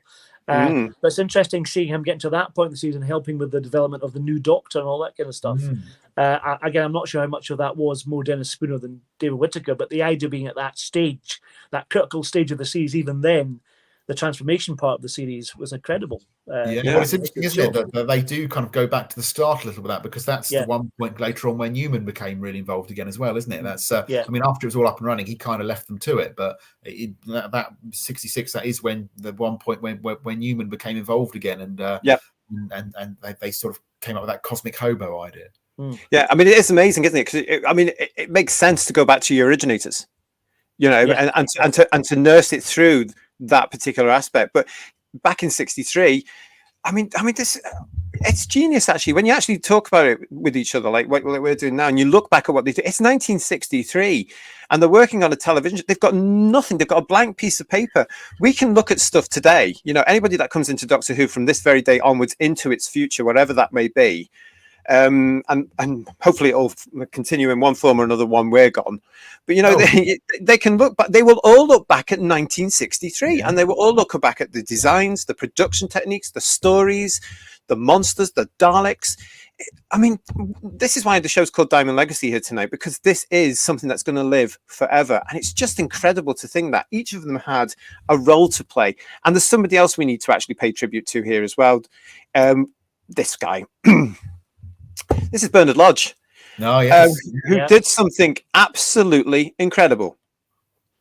Well, I mean, he did the bit on the bottom right that says Doctor Who. Yeah. We should say that he wasn't involved in the Howl Around. I mean, he did create title sequences later on, for the later eras, but he was working with Hugh Shepherd and Norman Taylor. Is that correct? Well, they're all basically. I mean, everyone and their brother claims to have been at that session. When Norman Taylor died in about 2011, there was an obituary published for him in the BBC pensioners magazine Prospero, and that unleashed a flood of letters of, like, as I say, Uncle Tom Cobley and all claiming to have been in this session when they did the first Howler. What happened was, I think Mervyn Pinfield, who we've spoken a little bit about, he was the sort of technical expert who was assigned to the production, as he was the associate producer because he was very into the technicalities of television. And he had worked with a guy called Ben Palmer, who was another technical person at the BBC. And Ben Palmer knew that Norman Taylor had come up with this stuff, Howl Around. Basically, it's feedback, where you point a camera at the monitor that's showing what the camera is showing. You put a light source into that, and it feeds back and howls around and all that. So Ben Palmer knew about this stuff and sort of passed that knowledge on to Mervyn Pinfield. And there was a lot of it. There was a whole lot of it that existed because there'd been this production, an opera directed by Rudolph Cartier called Tobias and the Angel, where they'd used some of this Howl Around at the beginning and end of that. And Verity Lambert viewed this footage that existed, and she thought, great, we can use this for the Doctor Who titles. We don't have to spend any money. We just slap a logo over it, and boom, Bob's your uncle. So she booked an editing session for this, and there was an edit done, I think, just from the stuff that already existed from Tobias and the Angel. And Bernard Lodge worked in the graphics department at the BBC, and so he was asked. Well, it was another designer first, whose name I forget now, sorry, but he passed the job on to Bernard because he was too busy, and so they just wanted Bernard to do a logo to go over this existing footage. And he looked at the Howl Round footage that they had from Tobias and the Angel, And he thought, well, yeah, we could just use that, but what if we could take the logo that I design and feed that into the system and generate shapes and things from that as well? And this was quite an expensive thing to do because you couldn't do it on a computer. You had to book a studio, even though you weren't shooting anything in the studio, to get the effect. You had to book a studio to get the camera to look down the monitor to do the effect. So they booked a day or an afternoon at BBC Television Centre at the end of August.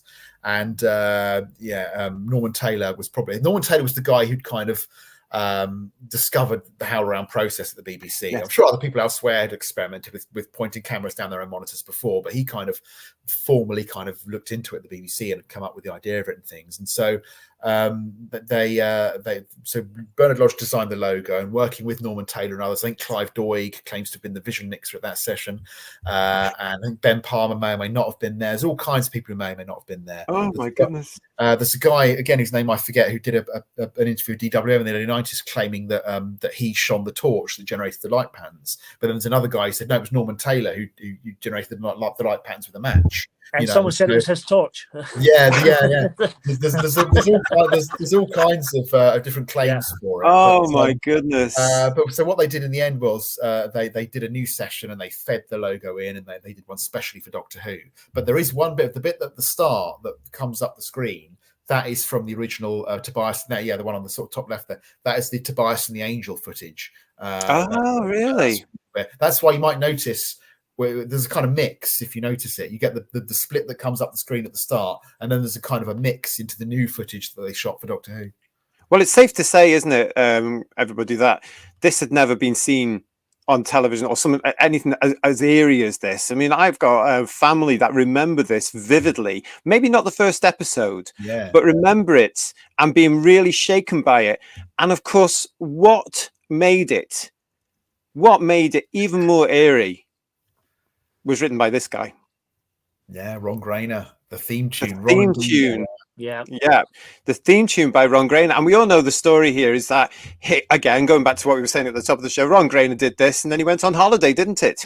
Well, he was sort of on holiday. He was moving to Portugal because he was having problems with his eyesight. And so he was setting up a new. He moved to Portugal basically, and he was sort of going back and forth. I think setting up his new home in Portugal. I mean, there's different accounts about. There's some accounts say he wrote the theme at home in London. I think Delia Derbyshire claimed he wrote it on one of his trips to Portugal. I think we're not quite sure where he wrote it. And there's obviously Brian Hodgson loves telling the story about how he came along to Radiophonic Workshop and scribbled a few bars at the top of a bit of manuscript paper and tore it off and gave it. That's my favourite story. But I mean, certainly when you read Dealey's interviews, there's an interview you can find with her on YouTube that she did with Radio Scotland in 1997 where she talks about this. And she did an interview of DWM in the 90s as well. And she was always, I mean, obviously they both deserve enormous credit. And she is an absolute genius. But like I said earlier with Nation and Cusick, I think sometimes because people very rightly and correctly and absolutely properly want to make sure Delia gets her due credit as the producer, I think sometimes people are a bit dismissive of Grainer. And I think that's slightly unfair. And certainly she was always very, highly praising of his writing of the tune. And so I think they both deserve equal credit for coming up with that one. Totally. The way he wrote the melody and the way some people say, but when you hear his version, it's rubbish. Well, yeah, but his version, he did it in like 1980 and he was doing it in 1980. So I don't think you can judge his version from 1980 about what he would have done in 1963 if he was. No. So I don't think you can say there's been many interpretations of the theme. I had a record when I was a kid that was done by Jeff Love. With the dodgy Enterprise with the 4 nacelles on the front. And that was and that shows a different interpretation of how you shouldn't do it. So I mean that was famous at the time, that particular interpretation, wasn't it? But you know what? It's around, it's there. And I think they deserve equal credit. I think it's a great theme, a great melody, and I think the painstaking work she had to do she built it note by note, basically from bits of laboratory equipment generating kind of white noise and tone, all these kind of things. Her and Dick Mills, I think it took them about 3 weeks to put it all together. It's an incredible story, isn't it? When they did that, she built the stuff to put into this particular track. When I learned that as a kid, what do you mean she built the stuff? You know, because I'm coming at it from a late 70s point of view, thinking everything's there for it. Yeah, it was all kind of lab equipment. Yeah. I mean, this is why Delia is the hero to even today's electronic musicians, because they can look to her because she created much of what they've taken on, what they've adapted, what they're building, what they're progressing now. I mean, this woman was, again, another one ahead of her time. And weren't we blooming lucky to have her and Ron Garena coming up with the most iconic, the bestest television theme tune in the world on the telly ever. And then 23rd of November, 1963, they line up the videotape, the control room gives the go, and something goes wrong and they crash the start. The announcer crashes the start, so you don't get the Delinda Dins. Oh, you see. I reckon that could help today as well, actually. What I do miss from the original version is the thunderclap they have on the pilot. Yeah, I know Ron Garena was obsessed with thunderclaps. Yeah, according to Toby Haydock's podcasts, he asked Mark Ayres about this, and it's not on the theme recording they were given for the pilot, so it was added by Grams in the gallery. So it was maybe a Waris Hussein or Verity Lambert decision. That's added. But we maybe somebody dropped something. Well, it's normally a pencil in the background. We think that was added we think that was added by Grams in the gallery. We don't think it's on the tape that they were given for the thing. That's interesting because Ron Garena likes thunderclaps. If you're aware of The Prisoner, it's in that everywhere. Well, one person that is aware of that is Pete in the chat. He's saying Garena did Steptoe and The Prisoner to name, but Ron Garena was everywhere, wasn't he? Yeah. Well, in that night, he had two themes on because he had Comedy Playhouse on later that night on the 23rd. That was his theme as well. He would have had three on that night, but that was the week that didn't use the theme that night. They just went straight into it cold with David Frost. Of course, But so he was. I mean, there's a piece I found from 1964 which said he was earning something like £25,000 a year from his TV themes, which I think is about $500,000 now. So in 64, God, he was doing well. Yeah, he was clearly quite. I mean, actually, he was a very well-known theme tune composer because there'd been programs about him, pieces, and the Monday after Doctor Who launches, 25th, he's the guest on Desert Island Discs. So, that's interesting. He was probably the most famous theme tune composer there was for television. Well, he still is today. I mean, when you look at his body of work, I mean, we grew up with him basically. Yeah, and we didn't know it. We knew him for Doctor Who, and that was it. Helped him obviously make all that money was the fact that his themes ended up transcending the programs. I mean, we all know that the Steptoe theme, if a documentary or something wants to, or a current affairs show or something wants to create the image or the idea of down at heel kind of thing, they would often use like the Steptoe music or something. The rag and bone stuff. It gets used in all kinds of different contexts, and obviously, Man in a Suitcase ended up being TFI Friday, and so all these different kinds of things. And once you find that, and there were hit versions of some of his themes as well. I mean, his Maygrey theme made the charts, and I think his Steptoe theme might have made the charts as well. So he was pulling in a lot of cash from his theme music. Yeah, he must have had a nice house. Sometimes I wish we could have a real TARDIS to pop back. Have a look at all this and go and have a nose as well as get all the paperwork. You can imagine any of us popping back in the office. Desert Island Discs still exist? It doesn't. Brainer's one doesn't, sadly. But it's the kind of thing where hopefully you might get something back because there were a lot more radio affair recordings. I mean, we've got a chunk of Hartnells now. When I was growing up, we never had Hartnells, and we've got about 16 minutes of Hartnells now. Yeah, it's lovely. Yeah. Well, talking of which, we now have to talk about the cast as well. I mean, again, this was a real pivotal and really important decision. They had to get this correct. They had to get the players all aligned and in the right order. And oh my goodness, I mean, can you imagine it? I mean, they go on about casting now. It was nothing to starting the show off, was it? So we've talked about all these iconic people that. Yeah, but don't forget they didn't know. They did. They didn't know. Christ, we've got to get this right because we've got to launch 60 years worth of television here. I think that no, they didn't know that, but I think they did know. I think they had to get the right actors. You have to get it. Yeah, right. Yes, to be credible. Yeah, and after all the work they've done, because as we said, from the end of March, beginning of April 63, they're working on this all the way through.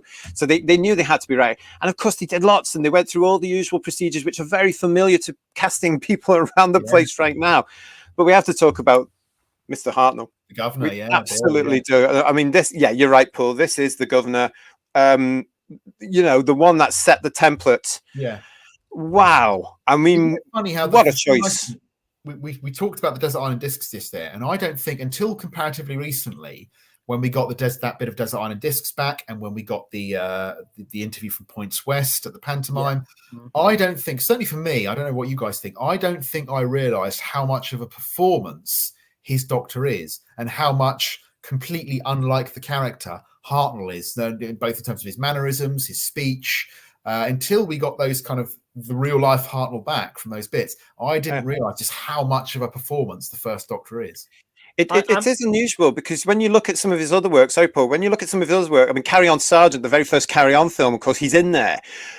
I often think this must have been a relief to Hartnell, because in certain films, you can see him sort of being typecast, and he's fallen into this sort of another performance. He takes the same thing out the suitcase. The poor guy must have been going completely bored, and then this comes along, Paul, and this is totally different for him. Well, I'm a great fan of William Hartnell, and I can't sing his praises enough. And I think he's woefully praised, that people don't appreciate how much he did for the show. But talking about his career as an actor, I'm a big fan. I've seen lots of his movies. There's a UK channel called Talking Pictures TV. Yes, who constantly show his movies. And if you've not seen, some of his performances are incredible. One of my favourites is Footsteps in the Fog with Stuart Granger. He's got a tiny part in that, and he's fantastic in it. With Gene Simmons, a great movie, and it's in colour from '55. Great film. But he's got so many different characters he's played over the years, and he was typecast as a crook, an army sergeant. He was brilliant at them. But he got this break from the Sporting Life, which is great in that movie. Oh, that's a great film. There's a great radio documentary from '93 that Radio 2 did called Doctor Who 30 Years. And in that, Verity Lambert talks about how the two roles that she thought combined the characteristics she wanted for the Doctor. She thought of Hartnell from the Army Game, where he was Sergeant Major Bullimore, and irascible quality. But she'd also seen, I mean, it hadn't been a very successful film. I think people were kind of sick of the kind of British kitchen sink films by then, because it came at the end of a long line of them. But she had seen this Sporting Life, and in that he's cast against type in that, really. He's quite a sort of pathetic character in that. He's this sort of slightly kind of laughable kind of granddad figure who fancies himself as a rugby league talent scout, and sees himself in this sort of young player who's kind of championing.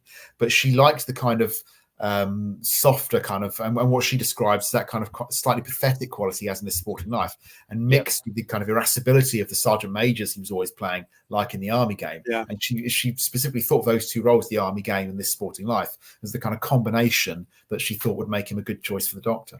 I mean, it's an amazing story, isn't it? Because William Hartnell was a big name.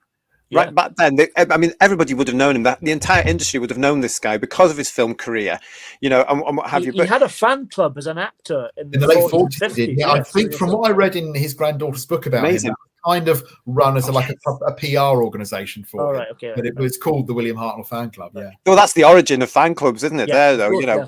But for them, for Verity to see this, I mean, the Sporting Life, and Peter's mentioning there, Brighton Rock.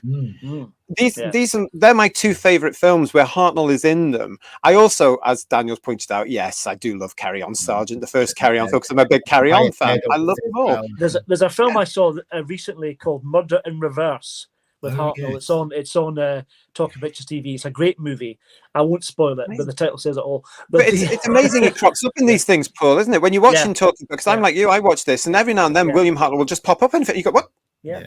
There's an episode of a show, an ABC sort of commissioned all film show from the late 50s called Dial 999. And he and Troughton are in the same episode. He and Troughton are in the same scene. Same shot.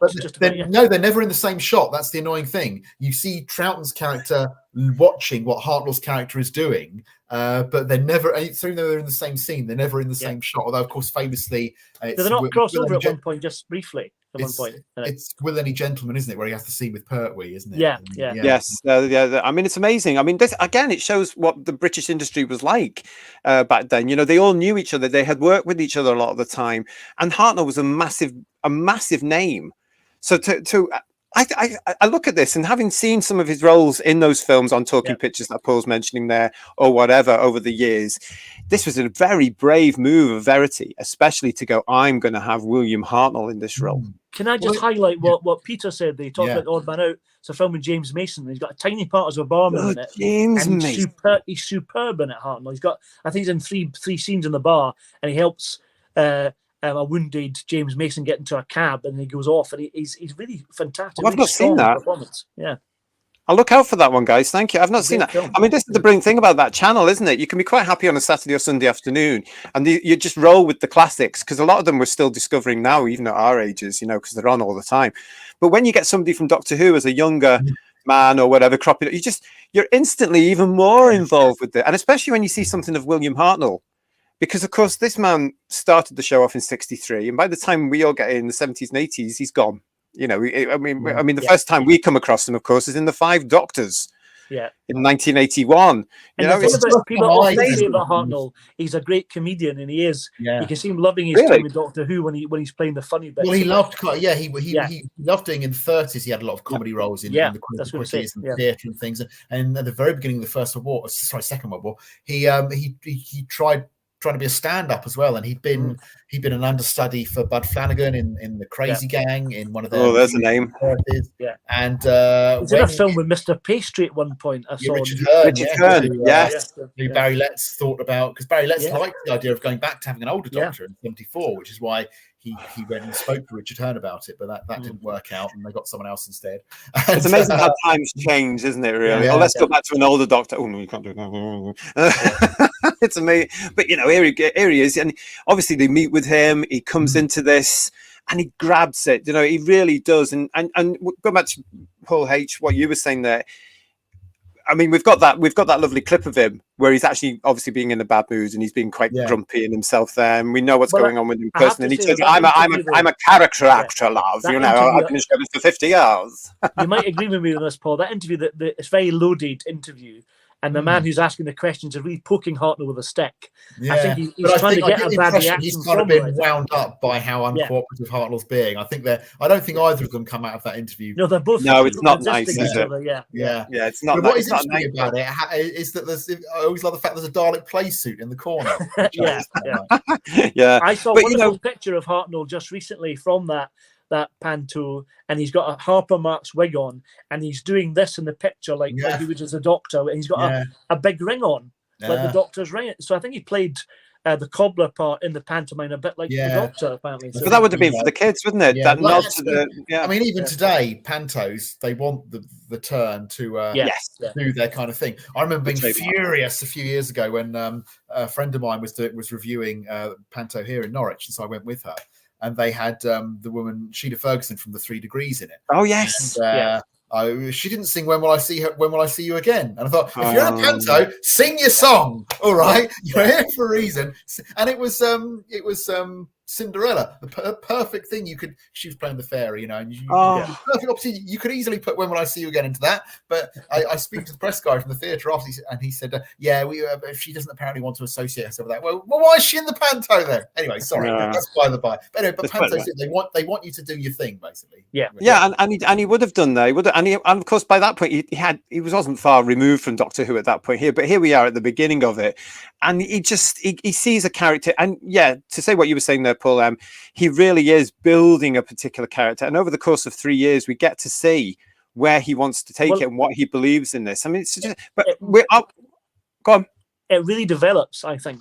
People talk about other actors playing the Doctor have a bit of a character arc. Hartnell's got a real development. I love him the first 4 stories. The first season, Ellie Hartnell, when he's a complete swine. He's fantastic as that character, and he does mellow after Edge of Destruction into Marco Polo, etc. But when he kidnaps the teachers at the start in Unearthly Child, or tries to kill the caveman, or even conning them into going to the city of the Daleks because the fault locator's broken. Oh yes, it's fantastic stuff. He's like a spoiled child. It's fantastic. It's lovely. Well, it's the friendly version compared to some of the early drafts that didn't get to the screen. Where in some of the earliest drafts of Coburn's version of the first episode, he's basically says, "Well, we're going to have to kill you two now." Well, yeah.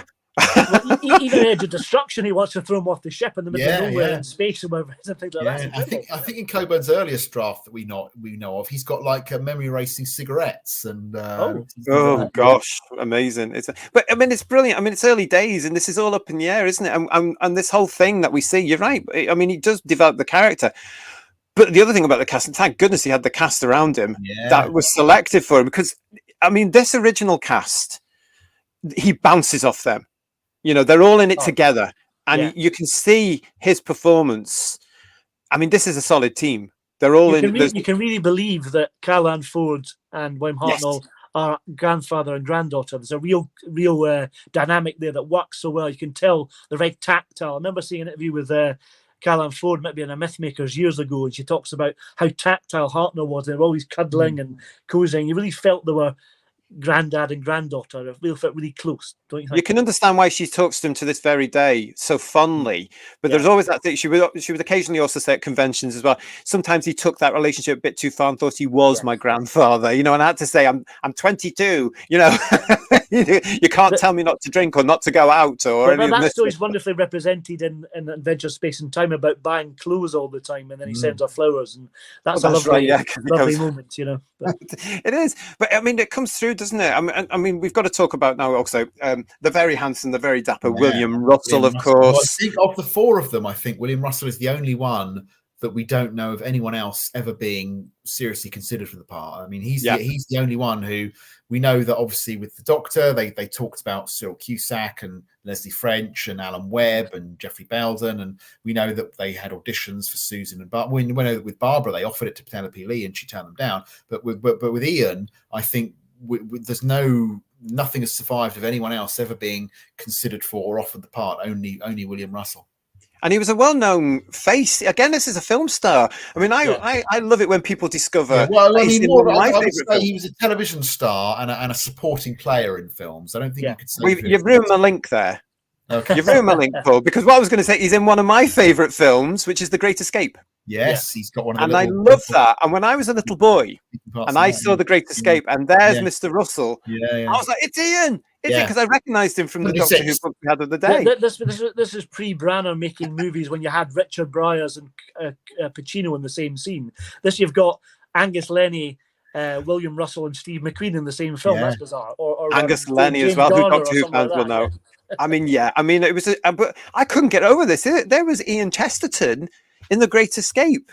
So it always had this sort of effect on me. I mean, this was I mean, of course, he was also in Lancelot. He was Lancelot as well, wasn't he? He was known to television audiences. So this was a good, reliable actor. In recent years, we've had the film Operation Mincemeat, but when they first made the film version of that in the 50s, The Man Who Never Was, he's one of the main supporting characters in that, which is a great film. That's right. I love that film as well. It's another film. I mean, I'm so lucky that, you know, Caroline and William have been with us for so long now and able to enjoy their achievement, because this is their anniversary as well, really, isn't it? It's the 60th anniversary. It's theirs. They were there at the very start. We must treasure them because it's just so great. And I do worry sometimes that they are overlooked.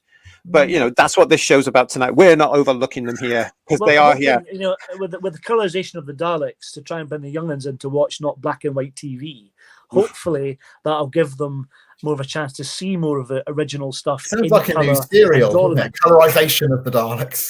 That's it. It should be. And let's hope they make a big fuss of it. And I can't wait to hear what these two think about this as well, to see themselves up there again in color with all this love and effort that's gone into that, just so we can actually sort of show them that they're still treasure to us all.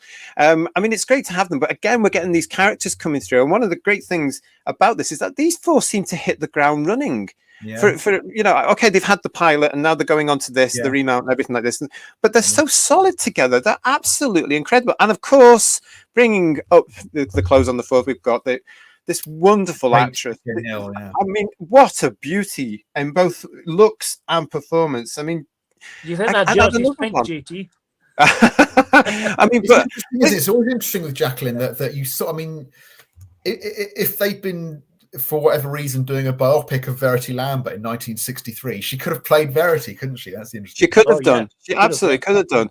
But this was another one that I only know a handful of people now that met her. You know? Yeah, she didn't do very many conventions. She did a couple, didn't she? I think in the 80s, maybe, but not very many. Yes, yeah, and you had to be lucky. You had to be in the industry to bump into her, because she was also quite a private person, as we know. Yeah. She had a family side, and then she had a professional side. And as I say, I only know a handful of people now that were very lucky to have met her at around about the end of the 70s. Okay. And I can just live on their stories. She's in the sort of complete works of Shakespeare, Romeo and Juliet around then, and she starts acting again around that time, doesn't she? Yes, I remember a great story, not about meeting her, but about her helping getting Sean Connery his first break. Yes. Went for a heavyweight, because the guy who it was directed by her husband, Alvin Rakoff. Yes. It had been a great live TV success for Rod Serling in America. And I forget the name of the American actor now who starred in it, but he was going to come over and star in the BBC version. And Sean Connery had one of the supporting parts in it. But I forget his name now. Someone will look it up. But the star of the American version of Requiem for a Heavyweight, he pulled out and then didn't come over. And they were already, all set up to produce. I think rehearsals were starting. And Connery was already in the production, and Rakoff was trying to think who they should put into it. And Jacqueline suggested to him, well, give Sean the lead. And this is the story, isn't it? Is that she said to him, well, the ladies will like it. Yeah. And she was right. Yes. Yeah. But you know what? Sean Connery would live on that story every now and then. I remember seeing him on Parkinson when he told that story when I was a kid somewhere. And I think he recounted it when he went back on Parkinson decades later. He loved that story. Michael Caine's in it as well. Rakoff had to write some new scenes because there's some scenes one after the other with costume changes that they covered with commercial breaks on the US version. But because the BBC version was also live but no commercial breaks, with Rod Serling's permission, Rakoff wrote a couple of new scenes to cover these costume changes for the main characters. And in one of the sort of minor characters who comes in for that is played by Michael Caine. So as I use in a line in my wonderful book available, it's certainly a heavyweight cast. Certainly what? I mean, what a time. I mean, all those legends of British industry, all there around at the time, knocking about. Do you know what I mean? Whether it be in front of the screen or behind the screen, they were all there. They were all part of this. They could phone each other up. They could go. I mean, what a time for them. I mean, this whole thing about the 60s and the 70s. But again, going back to our cast here, they do hit the ground running. And of course, the relationship between these two has been speculated about forever, hasn't it, really? To this very day, because their performance is so good. I love watching reaction videos. I love people getting that feeling of seeing people react to moments that we know really well. And there's a really great reaction video maker on YouTube. Her channel's called Seska Says, Jessica. It's a great channel. If you're into reaction videos, really check it out. Because she's New Who, and she's going back and doing classic Who from the start as well. Wonderful. She was really invested in the Ian Barbara relationship. And she was so upset when they left the chase. And she was so furious that they never got a kiss. She was incandescent with rage that they never got a kiss. But it is fascinating actually seeing something. And one of the reasons, I mean, I find it really fascinating that someone can get emotionally invested in something that's completely removed from the time and the culture in which they've grown up. Someone in America watching this from like nearly 60 years ago and still being really kind of emotionally invested in it. I think that shows you the power of what they were making back then. It also shows you as well how demands have changed and how society has changed, because you mentioned right at the top of the show there the report that came through around the kids didn't want all the mushy stuff. That was the children not liking, That's what I mean. The kids didn't want all the mushy stuff. I certainly know from my point of view as a young person coming into the show from 1970 onwards as a young person, I didn't want any of that mushy stuff. Whenever I saw that on grown-up telly, I'd switch off. I didn't want that. It was just, oh, please, no, thank you. He's kissing a girl. Didn't want any of that sort of stuff. But now, it shows you now, unfortunately, in my eyes, there is that sort of element that says, they have to get together. They have to do this. And now we've had all this sort of retconning of their lovely relationship in through the modern stuff as well, to say, well, they didn't stay platonic pals. They didn't stay supporters. They didn't stay companions. They got married. Oh, you don't like that? Oh, they got married. Oh, I can't be done with this. I'm the J&T on this. No hanky-panky in the Tardis. No hanky-panky in the Tardis. You see, I think I am as well, because Nathan Turner, of course, was always very like this, but I can't be done with all that now. But it does show the society expectations change to an extent. I'm somewhere in the middle. I think I was very happy with the show as it was and the kind of the way it didn't, delve into those areas. But I don't think it harms it to have, a bit more of that emotional kind of investment in it. I think sometimes it can, for my taste too, have a bit more than I would like. But I don't think it necessarily harms the format having a bit of that in it. No, I think a little is fine. I think certainly Classic Who has emotion in it, but I think I don't mind them tying up the romance, after the series, and them getting married is okay. I think, because it seems logical that might happen, because they were. I just think it's sometimes nice to not explain things and let you all come to your own decision. Like for instance, I'm not, I enjoy Star Wars. I'm not a particular Star Wars person, but I'm a casual viewer of Star Wars, as it were. And I thought when that came back with The Force Awakens, I thought it was I liked the idea of them kind of going off into the sunset at the end of Return of the Jedi, and you could just kind of make up your own mind about what happened to them then. And the idea of all them being solidified and that these horrible things have happened to them, I didn't quite enjoy that. That kind of spoiled it a bit for me. I'm with you on that. Why does everything have to be explained? Sometimes mystery is better, and it is called Doctor Who. Just leave things sometimes. Peter here is saying something. Well, we sound like a right bunch of whining old fanboys now. I know. Come on, that's what it's all about. Pete's saying here, damn good actress Jacqueline Hill. She gets lots of great scenes and no kissing, which must have been a relief, because that's what these women were supposed to do in certain. I mean, everybody was snogging everybody. You had a very attractive woman. She was snogged. It didn't happen in Doctor Who. It must have been an absolute. There's a May Gray from a year or two before Doctor Who, where she's married to the controller from Day of the Daleks, and she's like an evil villainess. Yeah. All right. We've got Scottish Davros Daniels here saying, I'm not sold on the colorization of the 60s, who the Troughton animations in color look weird. I always opt for the black and white version of those. It's just his preference. And that's absolutely fantastic. Nobody's ever going to be able to take away the black and whites from us, however hard they try, because we've got the physical editions and all this sort of stuff. We've got them there. It's just going to be, for myself, when it comes to seeing the Daleks in color, Dan, it's going to be interesting to see how the technology they've done that, what it's going to be looking like. And I'm pretty sure, because it's the BBC, I'm sure they'll be looking at, if this is successful, what else can we do? Who knows about that one? Yeah, I think this is purely my personal view. I'm interested to see. I think it'll be a really interesting thing to see how they've done it and what it looks like. I'm not necessarily sure you need to. I'm not necessarily sure who, has no interest in watching the Daleks, who would watch this version. I'm not necessarily sure that would have, but I don't know. I don't know, but well, we'll soon find out, because it's going to be on very soon. Sometimes I've heard people. I sometimes work as a drama tutor, and I work with younger kids sometimes, and we talk about old telly or old films, and the minute you mention black and white, they just switch off. And I think part of that is such a shame, no class, because there's no class. There's so much. I'm not just talking about Doctor Who. There's massive amounts of film and TV that are black and white classics that you have to watch in your lifetime to enjoy film and TV. And just go back and watch it, So I mean, there's so, we were talking about talking pictures. There's so much there as well. And if you're a Doctor Who fan, you have to go back to the original 60s episodes as well to understand. I mean, go and look at it. Great stories. I think, one of the nice things about Doctor Who is that you come to it in any. I came to it in a very haphazard fashion. I had very early memories of it being on at the end of the 80s and the McCoy era, and then a lot of early 90s repeats. And I saw it in quite a random order, bits and pieces here and there. But that only made me love it all the more. I loved the idea that there was this, great, huge history to it, and I was only ever seeing little bits and pieces of it here and there, and that made it really kind of enigmatic and enticing to me. So I don't think there's a right or a wrong way to discover the series. No, not at all. No. That's one of the things about Doctor Who, isn't it? We all come to it in our own way, because it has lasted for so long and there is so much of it. Almost everyone's come to it in a different way. Well, as you were saying, I like reaction videos as well on YouTube. I watch quite a few different YouTubers, and I love seeing younger people come to the new series, or people from the States where are picking up on it, enjoying old telly, whatever. It's great stuff, and really encouraging that they like it. It's great, and it's engaging people even now.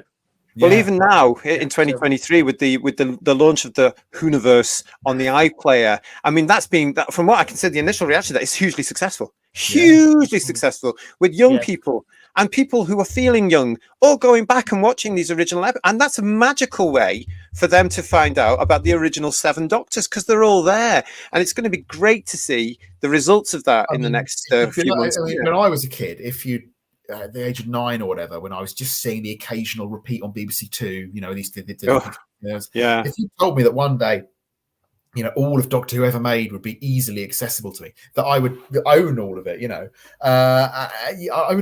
would have blown my mind, the idea that anyone have access to this whole thing. Incredible. Yeah. I wish it was a trail they've done. It makes me feel like a child again, just seeing that. I agree. I wish it was a fan now. To experience it for the first time would be wonderful. Oh, I don't. I'm quite happy being the fan age that I am. That is one of the great things about reaction videos. That's one of the reasons I think people enjoy them, is that you can get that kind of feeling, that recreation of what it was like to, like I mentioned, Cecil Says. And I remember reading in Doctor Who magazine years ago, they were doing one of their 40 Great Moments pieces, and they wrote about how sadly, we will never get that feeling of what it was like for fans in 1965 to find out that the monk had a TARDIS, And I remember when it got to her Time Meddler reaction, the revelation when Stephen and Vicky go in there, and the monk's got a TARDIS, and just being able to see. We can only just imagine. We can only just imagine it, can't we? But do you know what? What I love about that is that there's going to be new generations now discovering that again. Yeah. If they haven't done any of the research, they don't necessarily do it. If they're going to go to something like the iPlayer now and they're going to look at that, they're going to get that thrill of, but the monk's a Time Lord, because they'll know he's the Time Lord as soon as they see the TARDIS. And it's a reaction in a different way, isn't it? It's discovery in a different way. Oh, look, this is great. We haven't even touched, we've tried to talk about as many people that originated our wonderful favorite TV show on this show, Diamond Legacy, as possible. We haven't even managed to talk about Richard Martin.